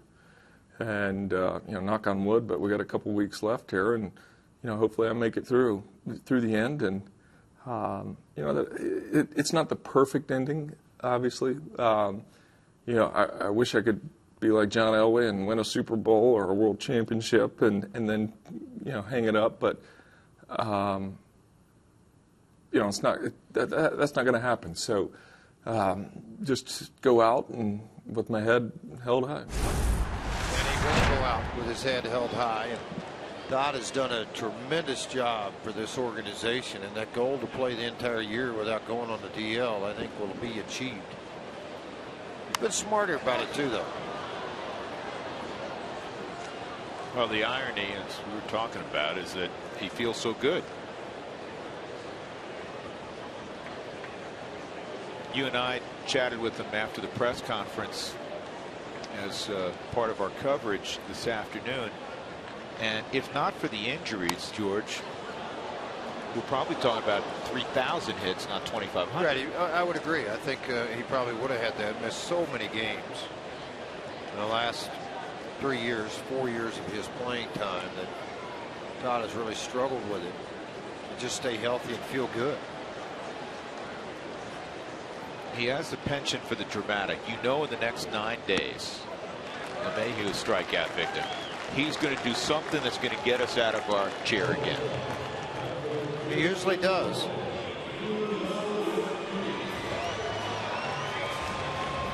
One out in the 6th inning. Tulowitzki coming up. 3 strikeouts for Lance Lynn. This has been one of the better games he's thrown, quite frankly, in the second half of the season.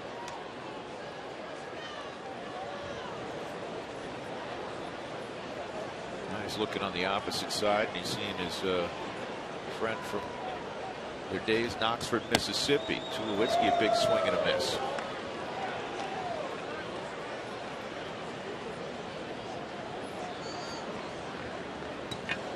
Padres did hold off the Pirates tonight at PNC 2-0. That helps St. Louis. Andrew Cashner threw a one-hitter.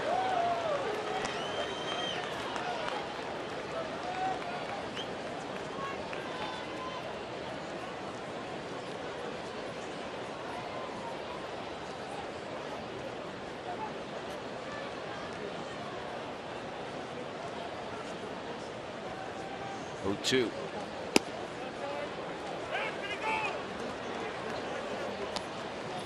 Bill Miller, Lance, did he go? Lance no, said, he didn't go. No, he didn't go. Let me help you out. No, he didn't go.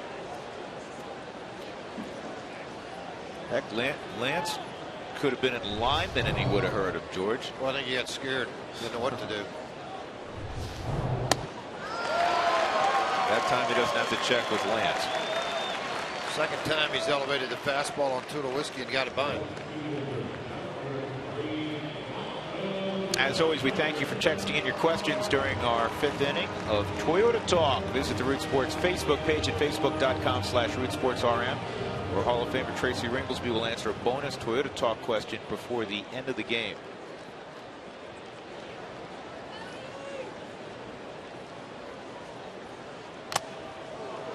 Dyer fouls it off the mask of Yadier Molina. Remember that time this season, George, we were in St. Louis, and Yadier, about 3 hours before the game, took not just a couple minutes, he took like 20 minutes with Willeen Rosario and worked on the catching, positioning, his feet, his target level. If you watch the good catchers and what you see them do, if he wants a fastball on the outside corner, he's going to get to the outside corner. He'll split the center of his body. So he wants that ball inside. See how far he moved inside? Put it right where he wanted to, and you get a result that you're looking for. Sinker under the hands, they'll throw out Kadire. And all about pitching tonight. The Rockies have pitched well. Lance Lynn has pitched well.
call it the Saito walk-off. For Todd Helton, home run number 301 of his career, one of his 7 walk-offs, and the one that many fans remember to this day because of the emotion of that home run.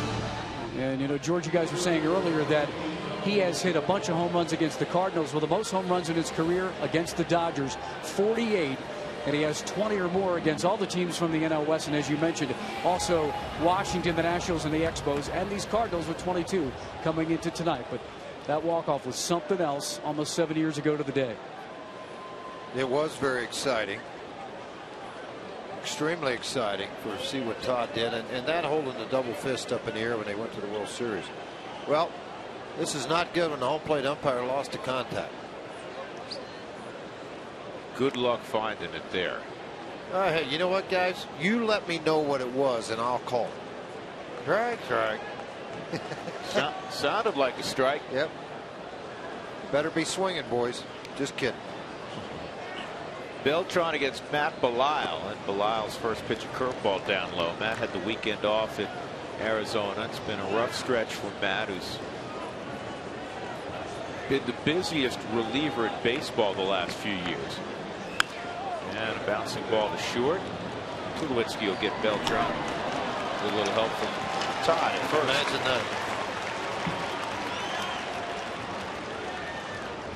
that. Said it many times, George, the Rockies next year will miss Helton's defense perhaps even more than his great bat. And that's so unusual to say about a 40-year-old player. It's usually, well, can he go to the American League, maybe squeeze out another year or two as a DH? Helton still plays at flawless first base. Yeah, there's no reason to take him off first because he can't field anymore and run or doesn't have range. Yadier Molina's 0 for 2. 4 for 5 yesterday. 1 for his previous 16 before throwing out 4 hits for the 4th time this year. Not going to get a hit here. Kadire makes the catch, and Belisle has retired the first 2. Yeah, and I like what you see from Matt, a little aggressive going after it.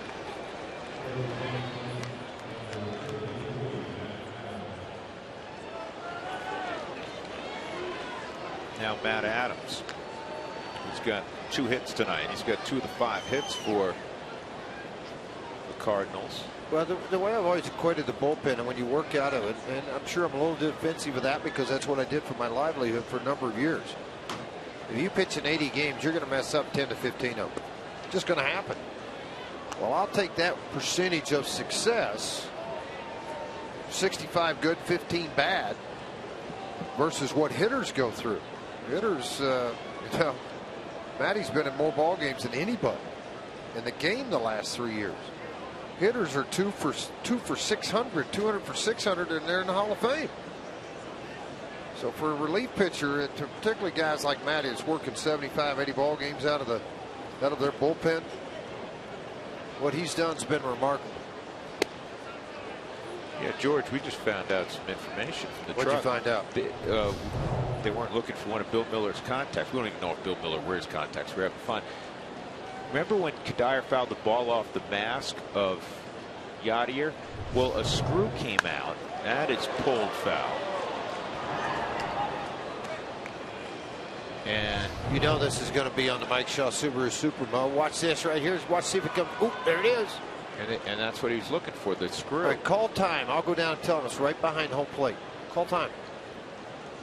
Hold on. See, it's right there. It's not down there. It's over behind home. You're cold, cold, cold. Move back the other way. Warm, warmer. Remember that game? Oh, yeah. Kids don't want to play those kind of games anymore. No, because it's not on your phone. Right, exactly. 3-2. Matt Adams, Pennsylvania kid, went to school at Slippery Rock.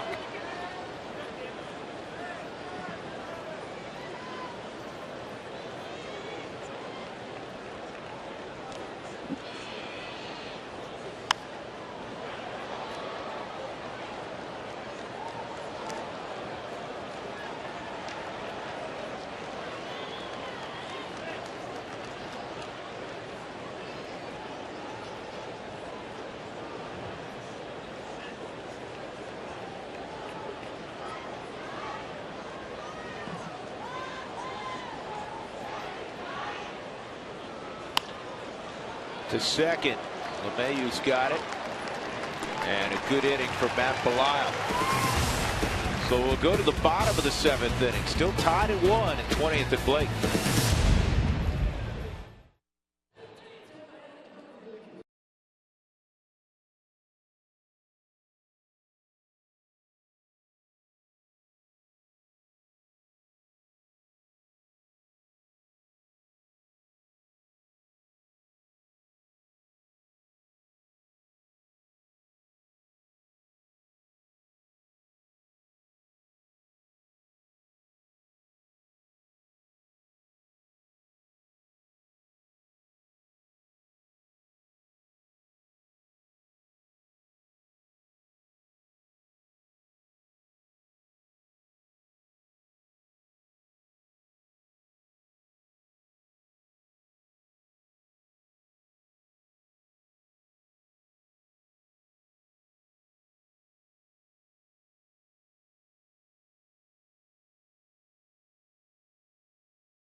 On Root Sports is brought to you by the Honey Smoked Fish Company, a ready-to-eat energizing superfood you can add to any dish that's healthy and delicious.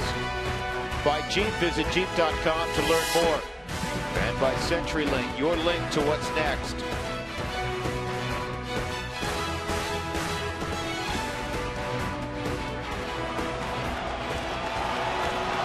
What's next is Todd Helton's 3rd at bat of the night.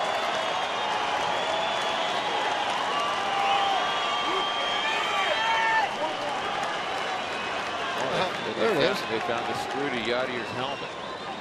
That's right what George said it was.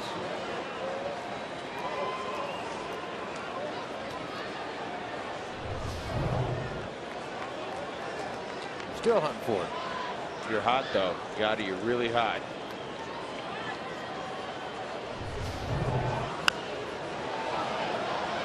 Helton a strikeout and a fly ball to center field. Yeah, McHugh did a great job for the Rockies. He turned it over to Pomerantz, now Belisle. But I'll tell you, Lance Lynn's matched him punch for punch. 4 hits for the Rockies. 1 run. That was scored in the 1st.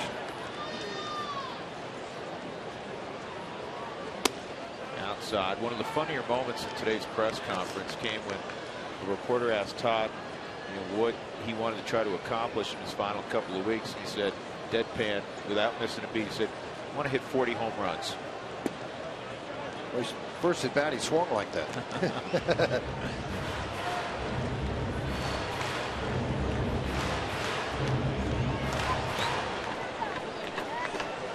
A lot of friends, a lot of family. His mother in attendance. So, watching. How about for mom and dad? Jerry is out on the road occasionally, seeing Todd play, still passionate about coaching, teaching the game, and won't see their kid play another baseball game after these 2 weeks are done. And that has to be strange. Going back to the Little League, and high school at Knoxville Central, and then on to the University of Tennessee. No, it's going to be hard for anybody when the career ends of a child that you've watched play since Little League. Whether it's high school, college, or professional, it takes a while to get over for all parties. It's a difficult time.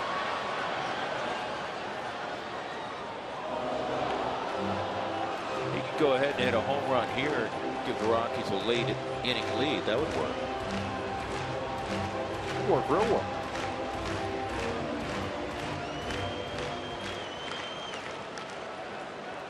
corpus warming up down in the Rockies bullpen right now. God, watch out. That's in the family booth. Huh.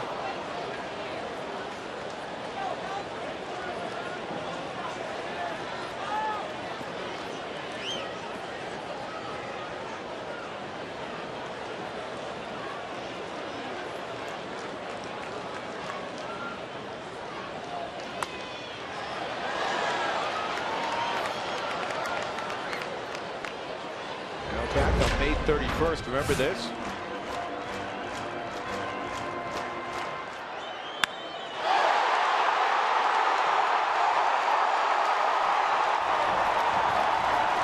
He called it. Tom delivered. Second dead shot.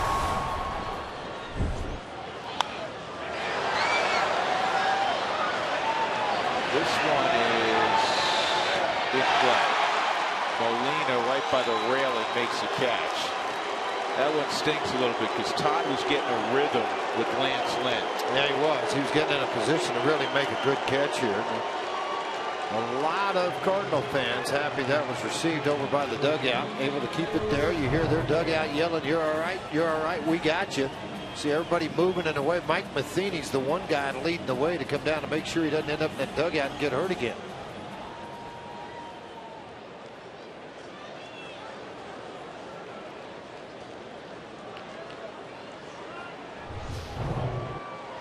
Willeen Rosario has seen 2 pitches tonight. That's why he took that pitch. He swung at the first 2 pitches and hit high fly balls to right. He was getting paid by the pitch. He'd go broke tonight. Yeah. Wouldn't be a real lucrative evening. Hard sinker in.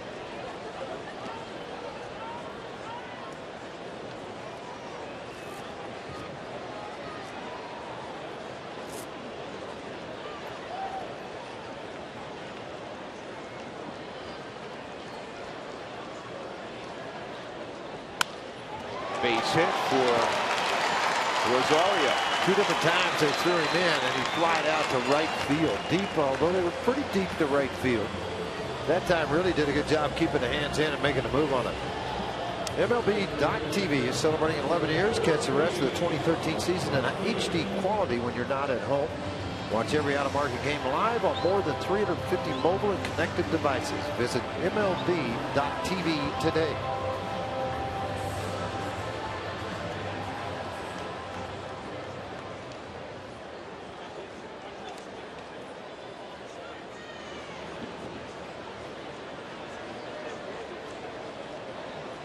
Second at bat for Rutledge. Still haven't gotten an official word on why Arenado departed.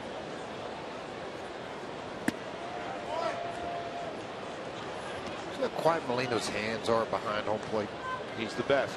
Sits back there, receives the baseball. Now you got a pitching staff that's throwing it within a couple of inches of where he wants it to. Makes a big difference.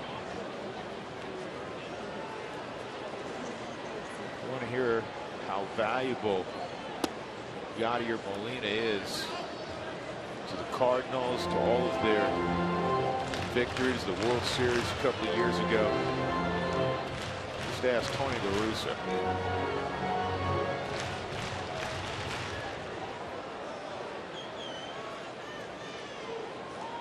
He can go on and on about just how special Molina is.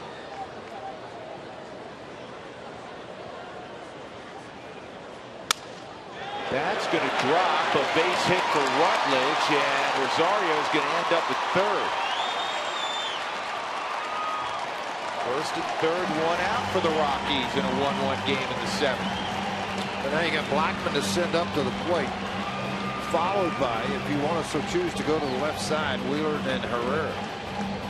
Torrealba Pacheco, the other 2 guys that have not appeared in the ball game yet.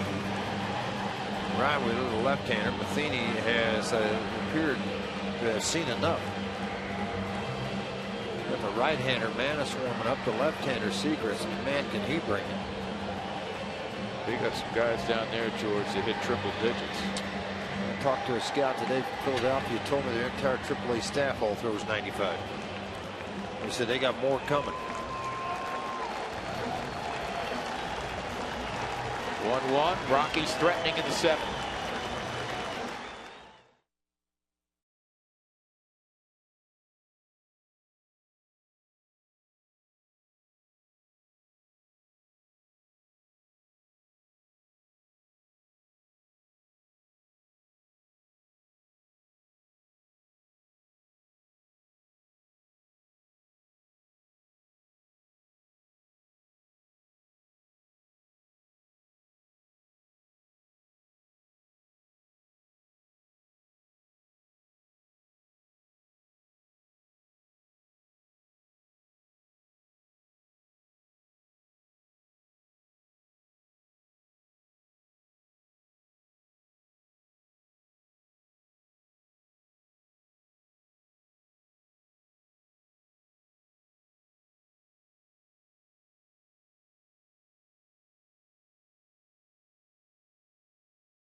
With 1 out, and now Charlie Blackmon will see Kevin Segrist, a left-handed pitcher, making his 38th appearance. Yeah, but he's been really special for their ball club. Look at those bottom 2 numbers: the ERA 0.53, the WHIP 0.85. When you have 0 in front of anything, pitching-wise, you've done a heck of a job for your ball club. And he's got 34 innings so far, 9 holes, 3 and 1. Big arm from the left side.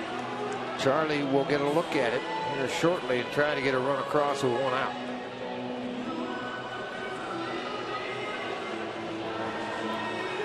Blackmon on the year has only grounded into 1 double play. So that favors. Here, you see what he's done against the left-handers: 255, 284 against right-handers. He's hung in nicely, left on left. Segrist a good one, though.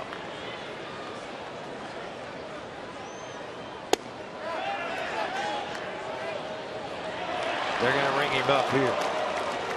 Dexter on deck, switch hitter. That's good. We haven't seen Dexter in a while. Nasty outside corner cutter at 96. Yeah, 96 miles an hour. Third base umpire Carapazza rang him up.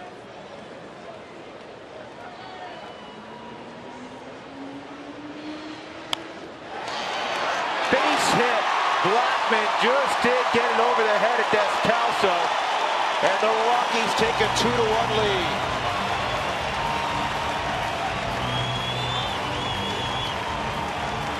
RBI number 16 for Charlie. All started with Rosario getting that hit to center field, staying inside the baseball. And then now a 95-mile-an-hour fastball up in the strike zone on the Mike Shaw Subaru Super Mode. Charlie just stayed on it, hit softly to shortstop, playing in double play depth out of the reach of Del Calso. You can see where he was playing too. He really drawn in to the double play. Very shallow. Charlie able to flip it over his head. Rosario scores, put the Rockies on top.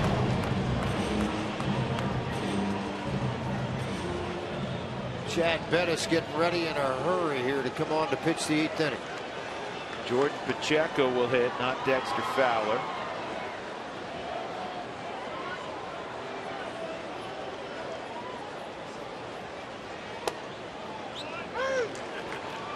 Strike on the inside corner.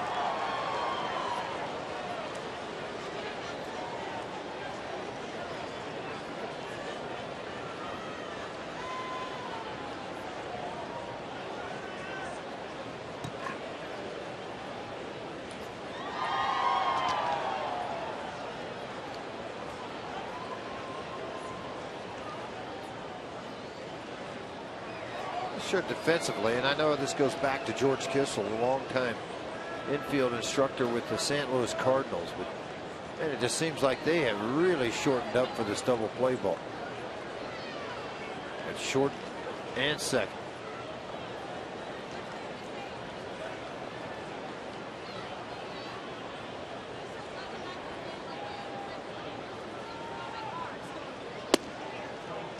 One ball, one strike.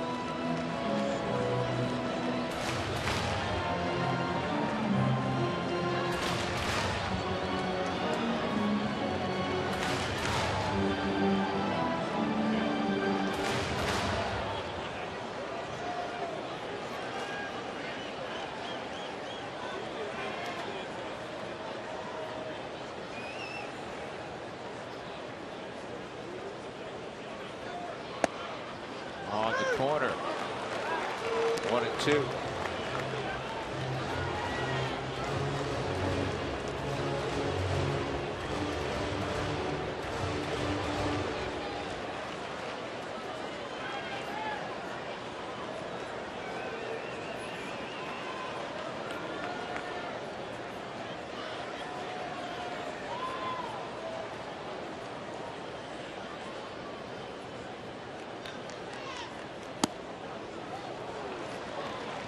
This is 2 balls, 2 strikes. Saturday is peak day at Coors Field.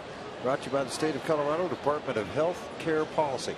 Come out to the ballpark to find out a whole lot more.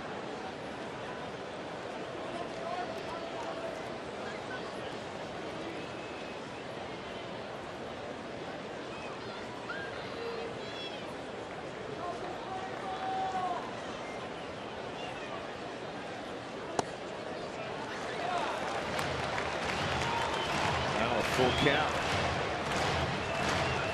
Rutledge at second, Blackman at first. Good speed on base. Chapman's done a very good job off the bench.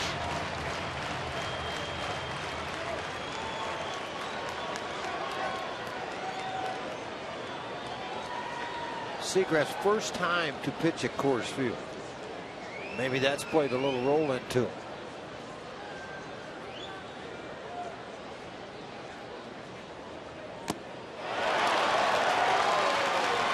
Dialed up 97 and strikes out Pacheco.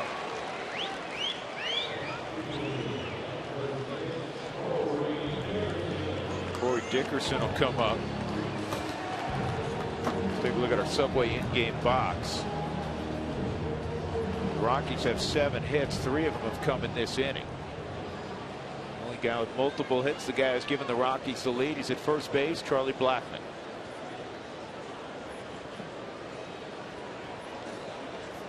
Blackman, by the way, a multi-hit game in 5 of his last 7.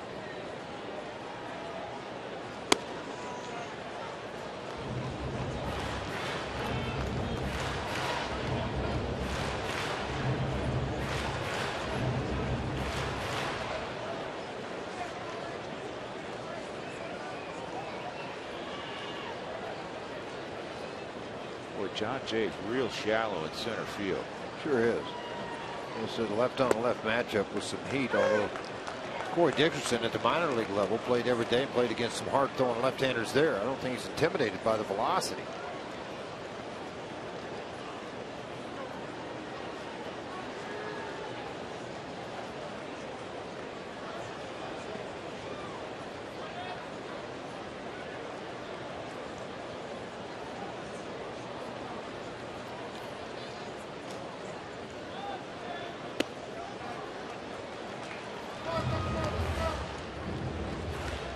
Two and one.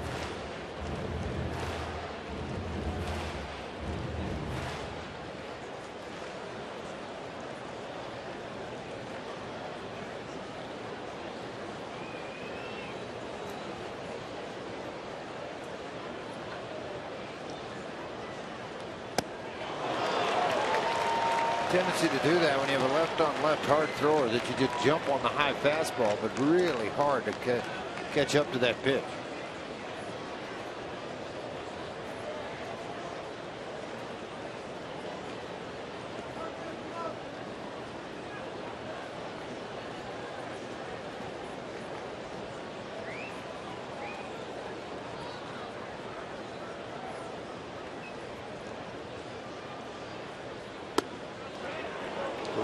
2. So the runners will be off. Yeah, an offensive type dream here because now you get the runners running. You flare anything into that outfield area. You know you're going to get one, maybe two. Depends on how big a jump Charlie can get. Adams is playing really deep. You can really get off the bag at first. Even increase it more.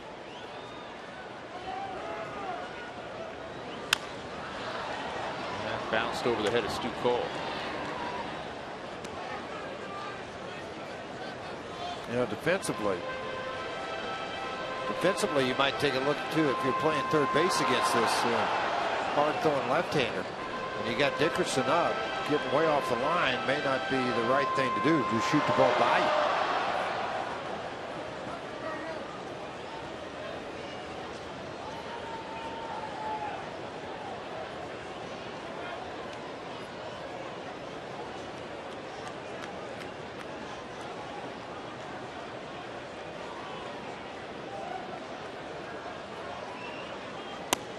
Ball 4, and now the bases are loaded for DJ LeMahieu. And Mike Matheny already out of the dugout. He's going to bring in a right-hander. And a right-hander warming down in the bullpen so far has been Manis.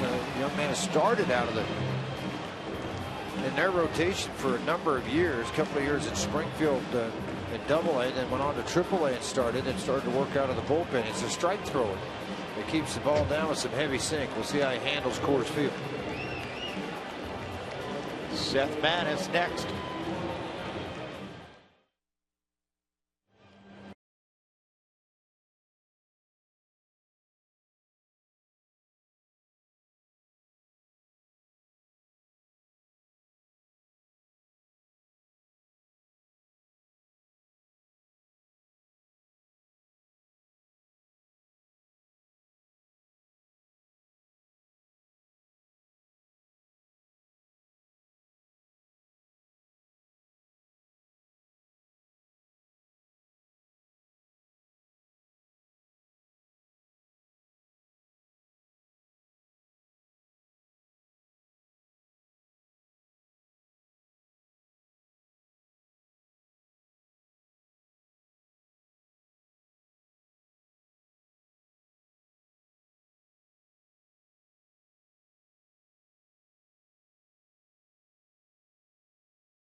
With 2 outs in the 7th inning. DJ LeMahieu coming up against Seth Manis. 57 in the 3rd inning. The thing that got the attention of the Rockies about this young man, and he's pitched in 59 games this year, was his ability to throw strikes. I mentioned that earlier. In 2012, he threw 169 innings and walked 9.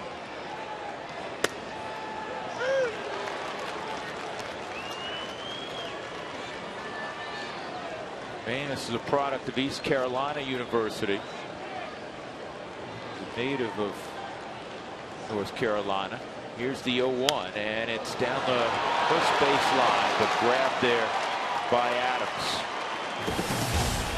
Rockies get a run to take a 2-1 lead on the base hit by Blackman.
Time for the Cooney Lexus look back.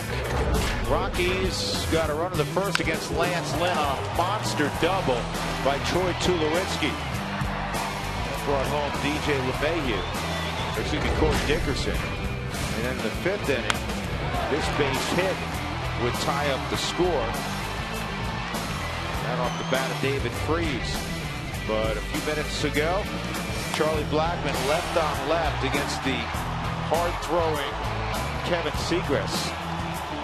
Single just over the head of Descalso, and the Rockies have a 2-1 lead. Cooney Lexus, where luxury has a new address, now open in Greenwood Village. Car goes now in left field defensively for Dickerson, and on the mound, a guy who's been impressive working out of the bullpen in short stints, Chad Bettis. He's just been airing out 97, 98.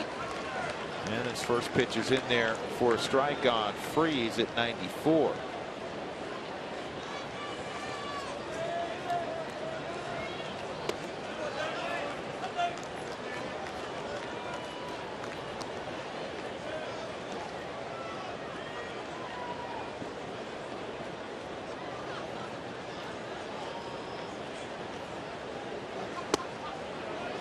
Inside, 2-1.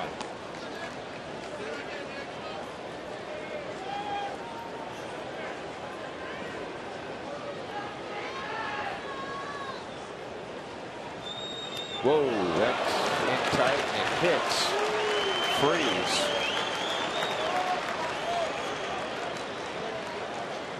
Tying run aboard.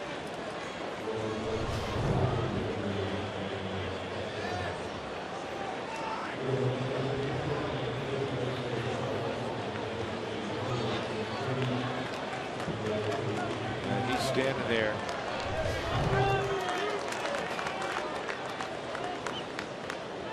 Comes off. Chris Maloney, first base coach, now talking to Pete Cosmo, is going to pinch run. David Freese out of the ball game. Cosmo in.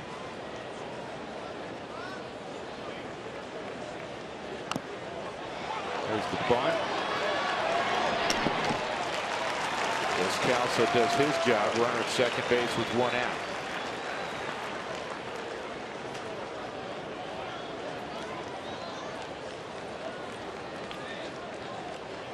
Well, get your tickets now for the Fan Appreciation Fireworks presented by Great Clips on Friday, September the 20th, after the Rockies take on the Arizona Diamondbacks.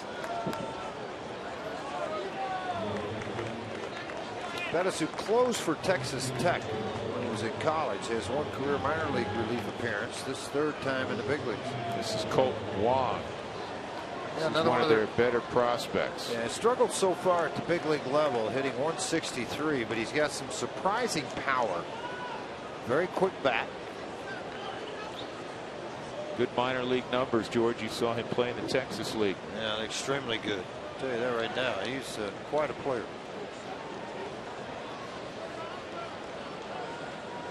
Tying run at second in Cosma, and Wong takes a strike.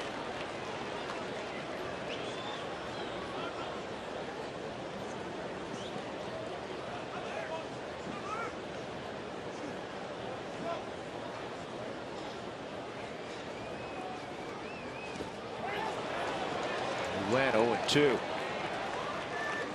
Wong is from the Hilo side of the Big Island in Hawaii. And no relation whatsoever to the Wong that plays in the Rockies organization in Double-A. Some people think that at times, but he's not. He was their first-round pick 2 years ago in 2011. 0-2.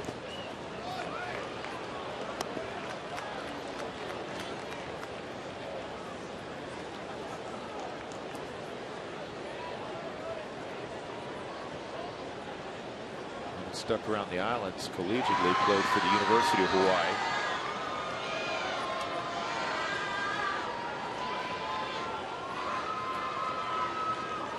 Strike 3 on the outside corner at 96.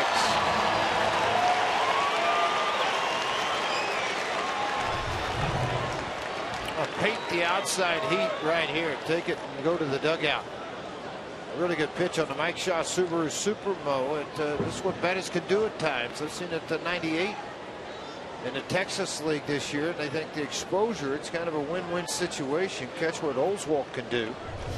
And then not only that, you turn around and you find out how Bettis does working this late inning of the ball game. Outman brothers and Rosenthal, the right-hander for St. Louis Cardinals. And this is the most significant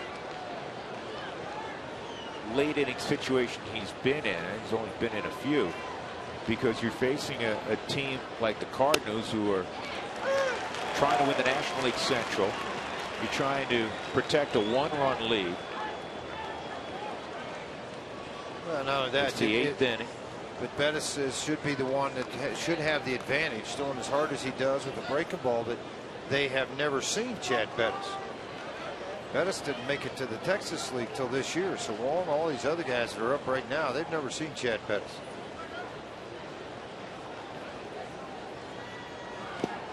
There's the breaking ball. It disappeared in the dirt. 0-2 on Matt Carpenter, leading the league in hits.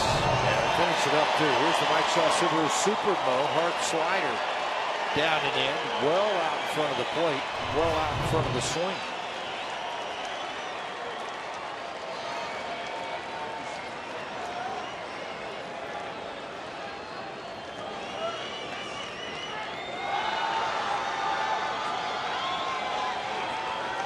Oh, 2.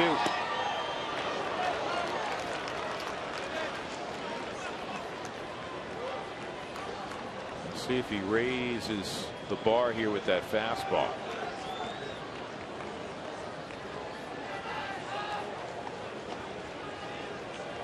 Pete Cosma's out at second base. The 1-2. And it's pulled to right, a base hit. Cosma will score, and it's tied at 2. And a good heads-up base running play by Carpenter. He read the ball in the air behind him, and as soon as he did, he went to second base.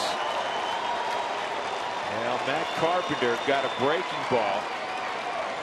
He was fooled the first time, not the second time. Well, regardless of how the leadoff man got on, hit or walk, and he got hit by a batsman, I tell you what, that's a pretty nice job of hitting right here. That slider's down and in. Carpenter just whipped the hands through the bottom half of the zone, flipped this into the outfield, and Cosma, who runs well, took off to home plate to tie this ball game at 2. It's not over. You've got Beltran, and then you've got, Jay. Then you've got Holiday and Beltran. This is not going to be an easy inning.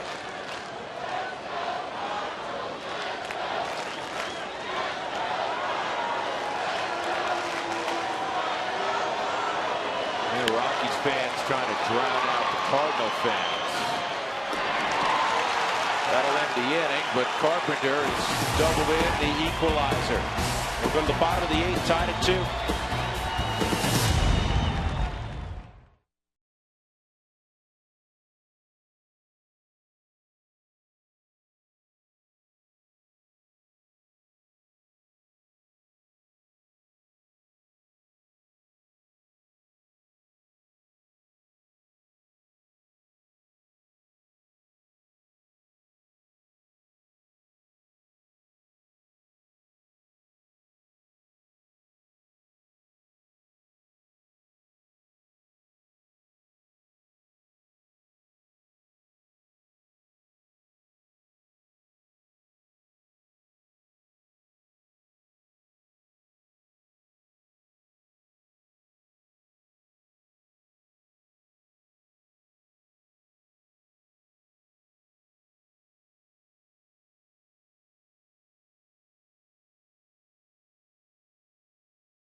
thank him as well here on Root Sports. You remember the final out of the NLCS to get to the World Series. I think the neat thing about that game was the battery on the mound behind the plate was Corpus and Torrealba. They're in the park. Troy Tulowitzki fielded that ground ball through it to Todd Helton, and it was one Matt Holliday, who's playing left field now for the Cardinals, that hit a big home run in that game as the Rockies won it 6-5 to head to the World Series. Guys? Unforgettable moment. Some changes. Daniel Descalso moves from short to third. Pete Cosma, who ran for David Freese, stays in the ball game at his natural spot. A shortstop, Trevor Rosenthal, who throws gasoline. Yes, he does. 96 to 100 at times. I'll just tell you, their arms just keep coming. Jeff Lunau ran their draft for about 5 years, went after some big arms. This was one of them. He's got a Lee Summit, Missouri. Local guy, 21st round pick.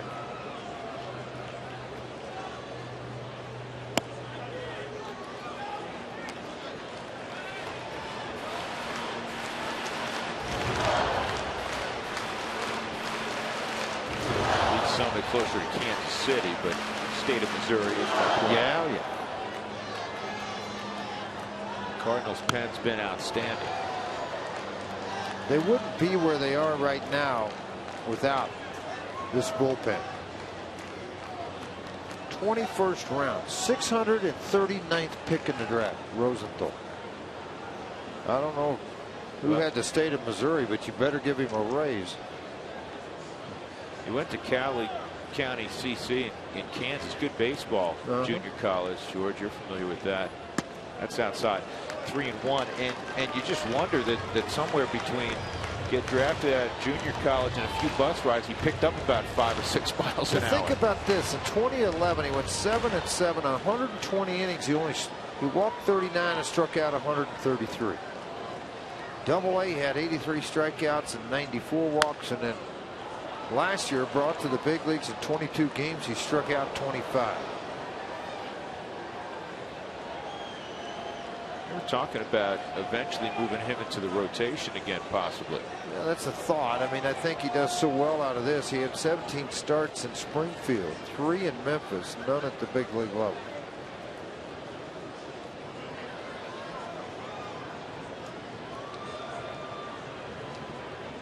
Ball 4, so Tulowitzki reaches to lead off the 8th.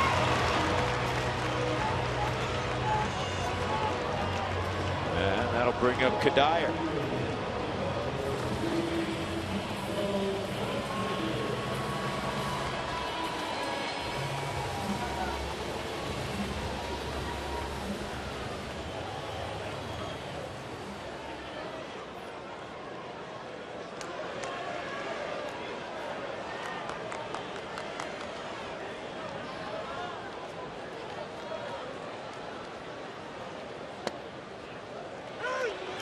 .98 on that fastball.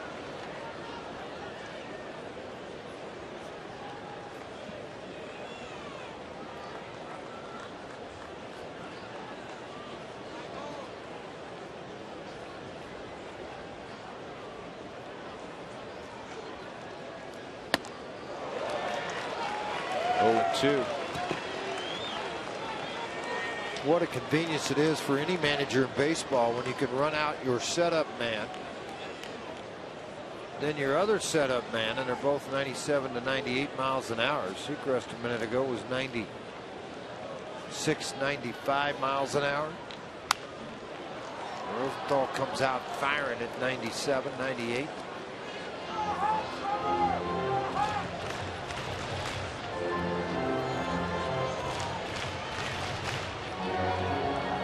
Johnson has moved ahead of Michael Kadire in the National League batting race by 1/1000th of a point. Doug, you better do the math again. Strike 3. And Kadire doesn't do this much. He's not happy with Bill Miller. And you can see why. The ball's off the plate. We'll give you an overhead shot of this, too, to show you exactly where it is. Molina sets to the outside corner, and he just split the body. little bit of hesitation on it, but you can see how far Molina is off of the plate. I'd have a reason to argue too. That's a good 2.5, 3 inches off the plate. So here's Helton with 1 out, and Tulowitzki at first.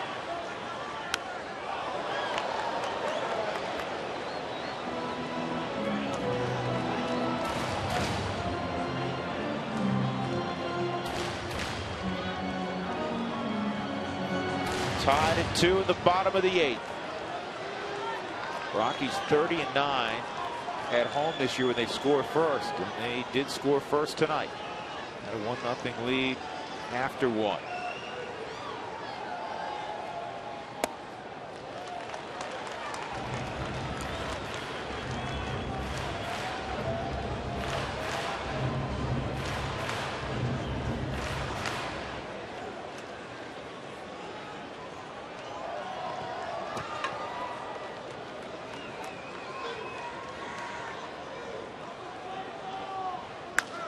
Ground ball up the middle, base hit. Tulowitzki's going to go first to third. And the Rockies have Tulo 90 feet from taking an 8th inning lead with Rosario coming up, and the crowd loves it.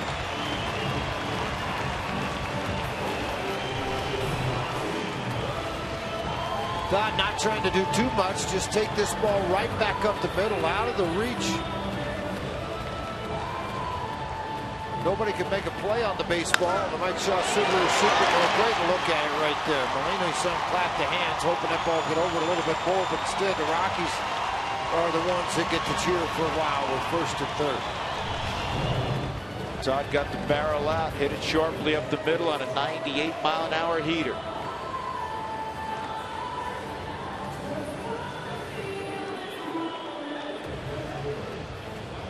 Meeting over at the mound. The baby bull will come up. First and third, 1 out. Rosario with 78 RBIs. That's tied for the National League lead among catchers with the Brewers' Jonathan Lucroy. Last year's MVP Buster Posey 7 back at 71. Yadier Molina's got 66. Rosario base hit his last time up. Takes a strike. Willeen twice tonight has hit the ball to deep right field. That would work perfectly here.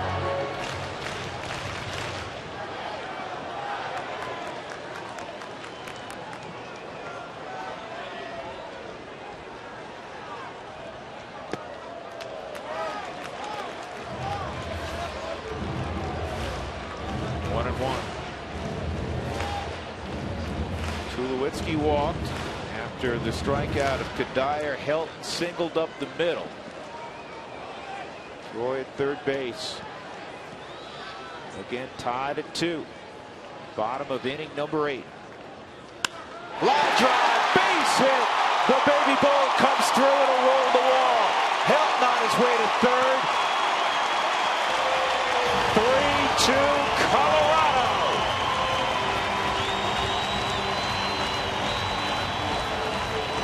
Tough to throw the fastball by Rosario in the strike zone. He may chase up out of the strike zone, but it's difficult to get it by him if you're in the strike zone. That ball was in the strike zone, and it was at 93, 94 miles an hour. You know, Walt Weiss now out to check on Willeen Rosario. Not sure what happened there. But he did not advance on the throw, did not even make a turn in that direction. And the ball went to the wall, and we all know how much Willeen likes to run. He enjoys sprinting, and I'll tell you, he runs pretty well. Not running too well right now. No. A bit of a grimace on his face. You got to be smarter than that.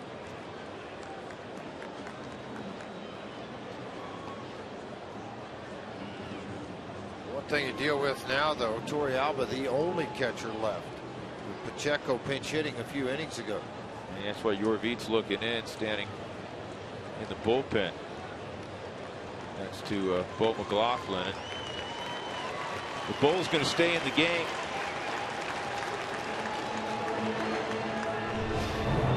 Watching him go up that first base line. He knows he's got a single. Oh, he's going pretty quick right here. So he's got to pull up right there. A little bit of a grimace about him. That ball was down into the corner. He was going good out of the box and then backed it off. First and third. Rutledge, who has tremendous speed at the plate.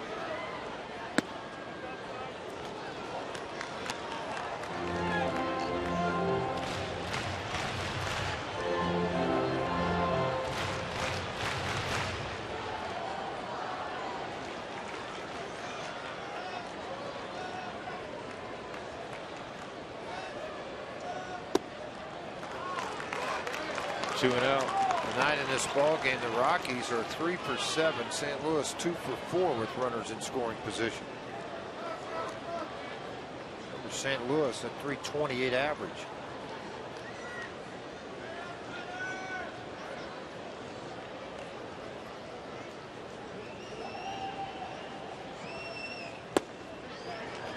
And it's 3-0. Blackman on deck.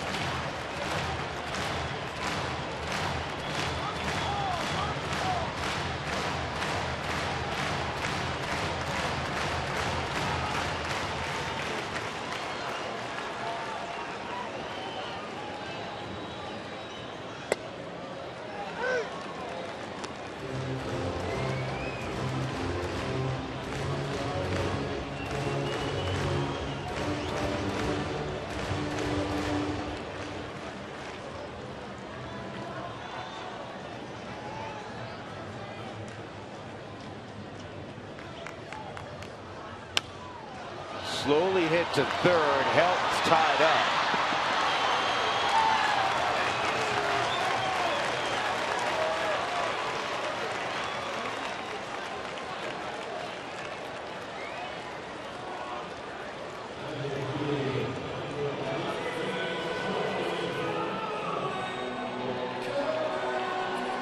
Two outs, first and second. And Blackman coming up. Auto glass damage, call Safelite Auto Glass, America's vehicle glass experts at 303-287-5000, or go to safelite.com. Like Todd broke on contact on that. Now Rosario's going to come out and Chatwood's going to run, which means Yorvit's got to come in for the bullpen, and he's doing that right now, running across right field.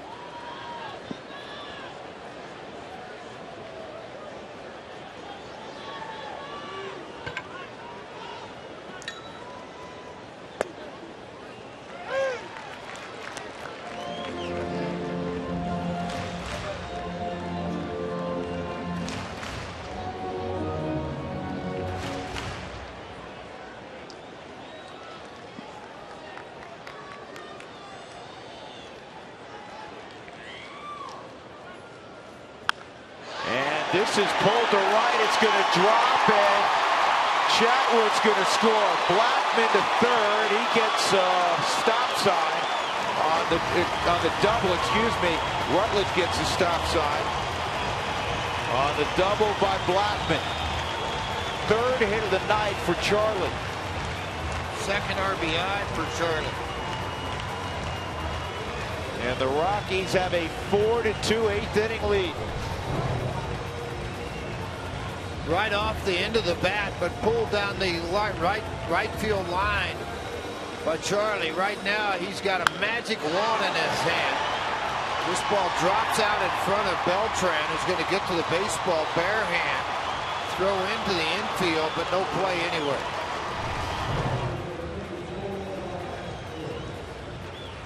Pitching change for the Cardinals. The Rockies get after hard-throwing Trevor Rosenthal. They have a 4-2 lead.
In the bottom of the 8th inning, Charlie Blackmon's been involved in a lot of things tonight. He's got 3 hits, got a couple RBIs. I think the only out he made, he was robbed by John Jay on that diving catch. Otherwise, talk about a 4-hit night for the former Georgia Tech star. What's next is brought to you by CenturyLink. Pitching matchup on a Tuesday night at 20th and Blake. Joe Kelly, the right-hander, will start for St. Louis. Juan Nicasio will make his 29th start for the Rockies. Opposition hitting just .259 against Juan. We're on the air tomorrow at 6 p.m. right here on Root Sports. John Axford, the former Milwaukee closer, picked up earlier this year, will take over in the bottom of the 8th with runners at second and third, 2 outs. Thought it was a nice pinch hitters Ryan Wheeler. Thought it was a nice pickup for the Cardinals to be able to get him. 46 saves a year ago with the Milwaukee Brewers. A hard-throwing right-hander, gone downhill this year for him as far as success rate in closing situations.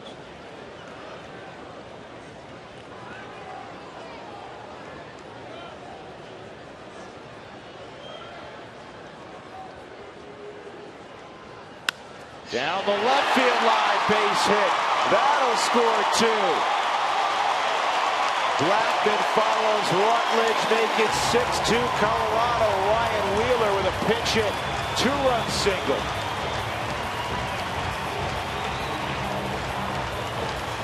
A couple of teams excited with Pittsburgh losing. Now the Cardinals losing in this game 6-2. Cincinnati winning tonight. Things got a little bit different than that. Here's that slicing line drive down the left field line by Wheeler. And 2 runs come around to score.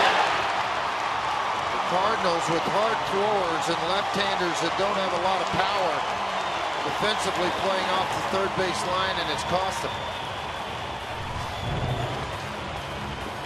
Dexter Fowler will now swing the bat for Carlos Gonzalez in the leadoff spot.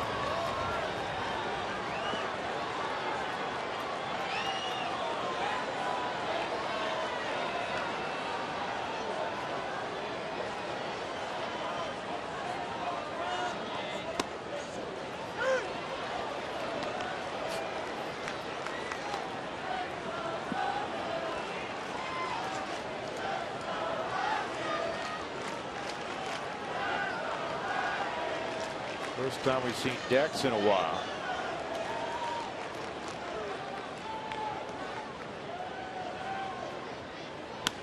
And that's going to go foul.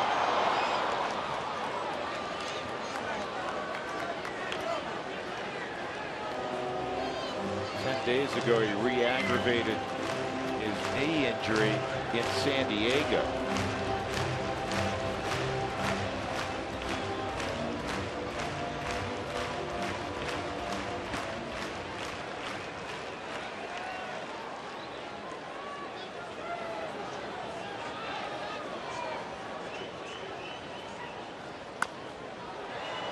This could be a tough chance. No chance. Miscommunication between Carpenter and Pete Kozma. And it'll be an infield hit for Fowler. And that will allow LeMahieu to hit. He's the 9th man to come up here in the 8th inning. Right off the barrel of the bat. Carpenter started to go to first base with it, drew back to throw it. Kozma circled back to the bag, never even looked to throw it to him. That was all Carpenter, no Kozma. I mean, when he reared back to throw to first, he said, the runner's coming on you, you're going to back away from him. Take it any way you can, though.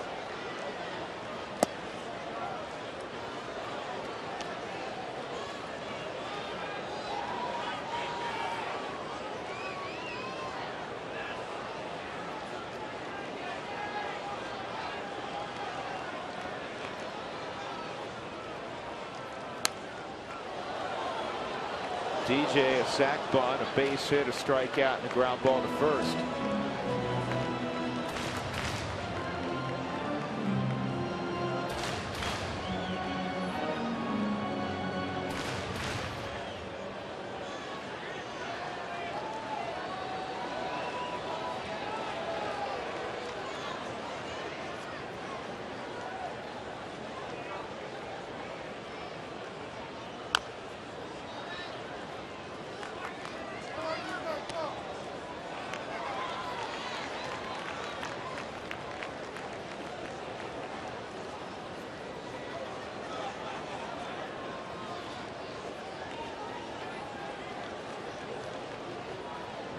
DJ hitting .386 in the month of September.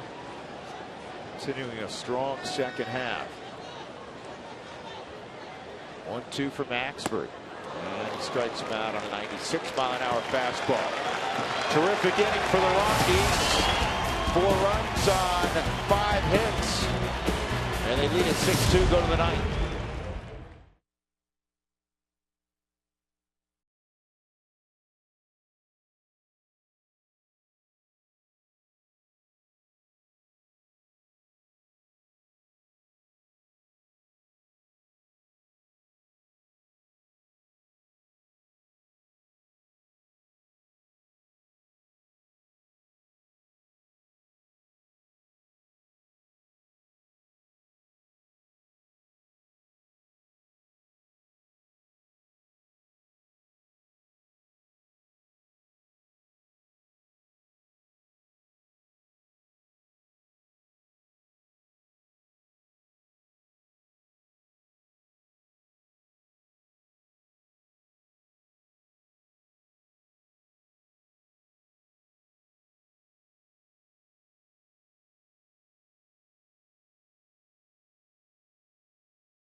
Find our fares online, only at southwest.com, and by Ram Trucks, Guts Glory Ram. Pretty night in Lodo, pretty on the scoreboard as well. Rockies 6 and the Cardinals 2 as we have arrived at the top of the 9th inning. Let's go to center field. Jenny Kapnar with post-game details galore. Hey, Drew, we're going to have fun in the Toyota post-game show if this score can stand. Coming up, we're going to talk a little Rosario-owned. Well, Rosario-owned. Kind of put them together. The Baby Bull, you know my point. The Baby Bull, he has the go-ahead run there in the 8th. He was clutch tonight, even though he had to come out on the bases. And how a little Charlie hit me. That's exactly what the Cardinals bullpen is saying. 2 RBIs for Charlie Blackmon tonight. And hashtag Todd's last stand. This is the last home stand for Todd Helton, and the Rockies encourage you on social media. If you want to share your memories about Todd, don't forget to hashtag him Todd's last stand. It's all coming up on the Toyota postgame show. For now, we'll send it back to Drew and George. Jenny, we thank you very much. We got some changes to tell you about, not just on the mound, but in the outfield as well. And we begin in left field. Charlie Blackmon has moved to left field from center. And now in center field is Dexter Fowler. So Dexter running around out there now in center field. And on the hill, Rex Brothers. And he'll throw to Yorvit Torrealba. Well, Brothers coming in trying to convert another save. The other day, a 2-pitch save for Rex. You can see 17 of 19, a 177 earned run average. First pitch fouled off. Walt trying to win every ball game that he can. A 4-run lead right now. So not a save situation for Rex with a 6-2 lead. Well, I remember Jim Tracy years ago when he was a Dodger manager, and he said, I don't care if it's 10-0 and I'm in Coors Field, my closer's going to pitch the ninth. There's a lot of guys with Drew and I, and I don't care if it's a safe situation or not. He pitched 5 nights in a row, whatever he's got to do, but they're pitching the ninth after we fought hard to get a lead. There are a lot of managers who subscribe to that theory.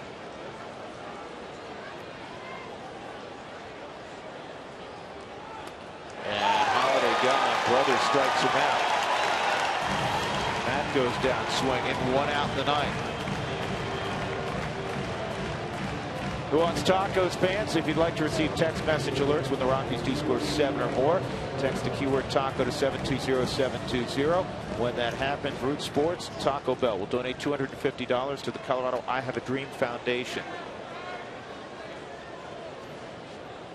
Carlos Beltran in from the right side. I mentioned early Cincinnati played today. They did not play today. They are off, right? I can't see that far, Doug. Help me out. No, they beat Houston 6-1. Oh, interleague play. Yep. So it's going to change a little complexion. They'll go to 2.5 out. Yes. Or 2 2/3. Which one would it be? Remember? Yeah, I'm with you. Cueto came off the DL and pitched since June 28th with a lat strain. Came out and made that start for the Cincinnati Reds. They lost Cingrani the other day with a back spasm, and that's where. It's not a bad piece to get back late in the year, George. I'm telling you, he was the ace of the staff. Marshall's starting to swing or throw the ball better too. He's another one coming back in the bullpen.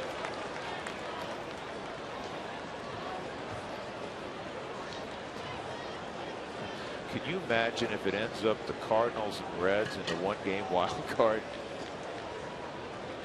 Crazier things have happened, but that would be nuts.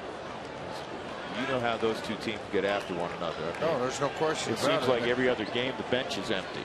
The Cardinals, after leaving Colorado, will go to Milwaukee for 3, host Washington for 3, then the Cubs for 3.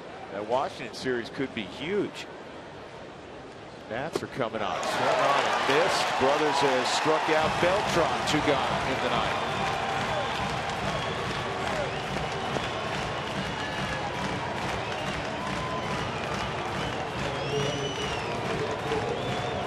Well, Todd Helton, part of that 8th inning rally. He had a 1-out single to push Tulowitzki to 3rd. Todd 1 for 4 tonight. Yadier Molina's 0 for 3. And not anymore. He's got a base hit.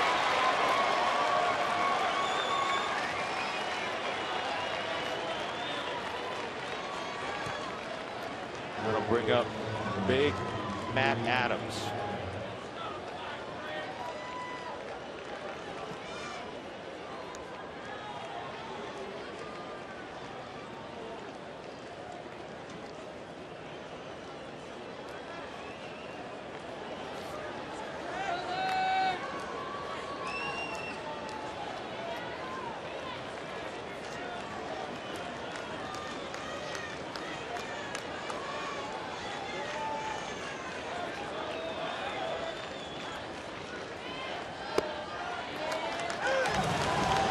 Left on left, but again, it's talking about a guy who's played every single day at the minor leagues left on left. Cosma, the right-hander, waits in the on-deck circle, and Cosma 176 in the second half.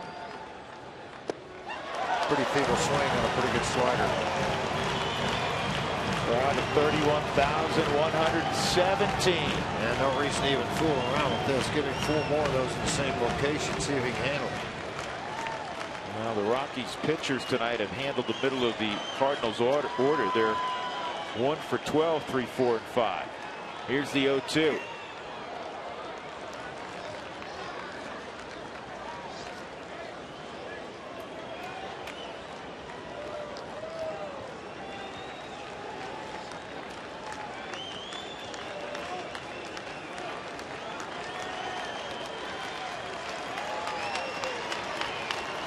The 1-2. He's got him, and the Rockies have knocked off the Cardinals in impressive fashion, 6-2 tonight. Great way to open the final homestand of the year. Todd Helton contributing, Charlie Blackmon contributing in a big way as well. And it's the first big league victory for Chad Bettis. Though he gave up a run in the 8th, he was a pitcher of record. Chad Bettis with career win number 1. Trevor Rosenthal takes the loss for the Cardinals. Time for our Jimmy John's freaky fast delivery of the game. Charlie Blackmon threw out 3 hits tonight, drove in a pair of runs. The only time the Cardinals got him out, he was robbed of another hit on a diving catch by center fielder John Jay. Another big night offensively for Blackmon. Our Jimmy John's freaky fast delivery of the game. Rockies have won it 6-2 over St. Louis. Stick around. The Toyota postgame shows up next.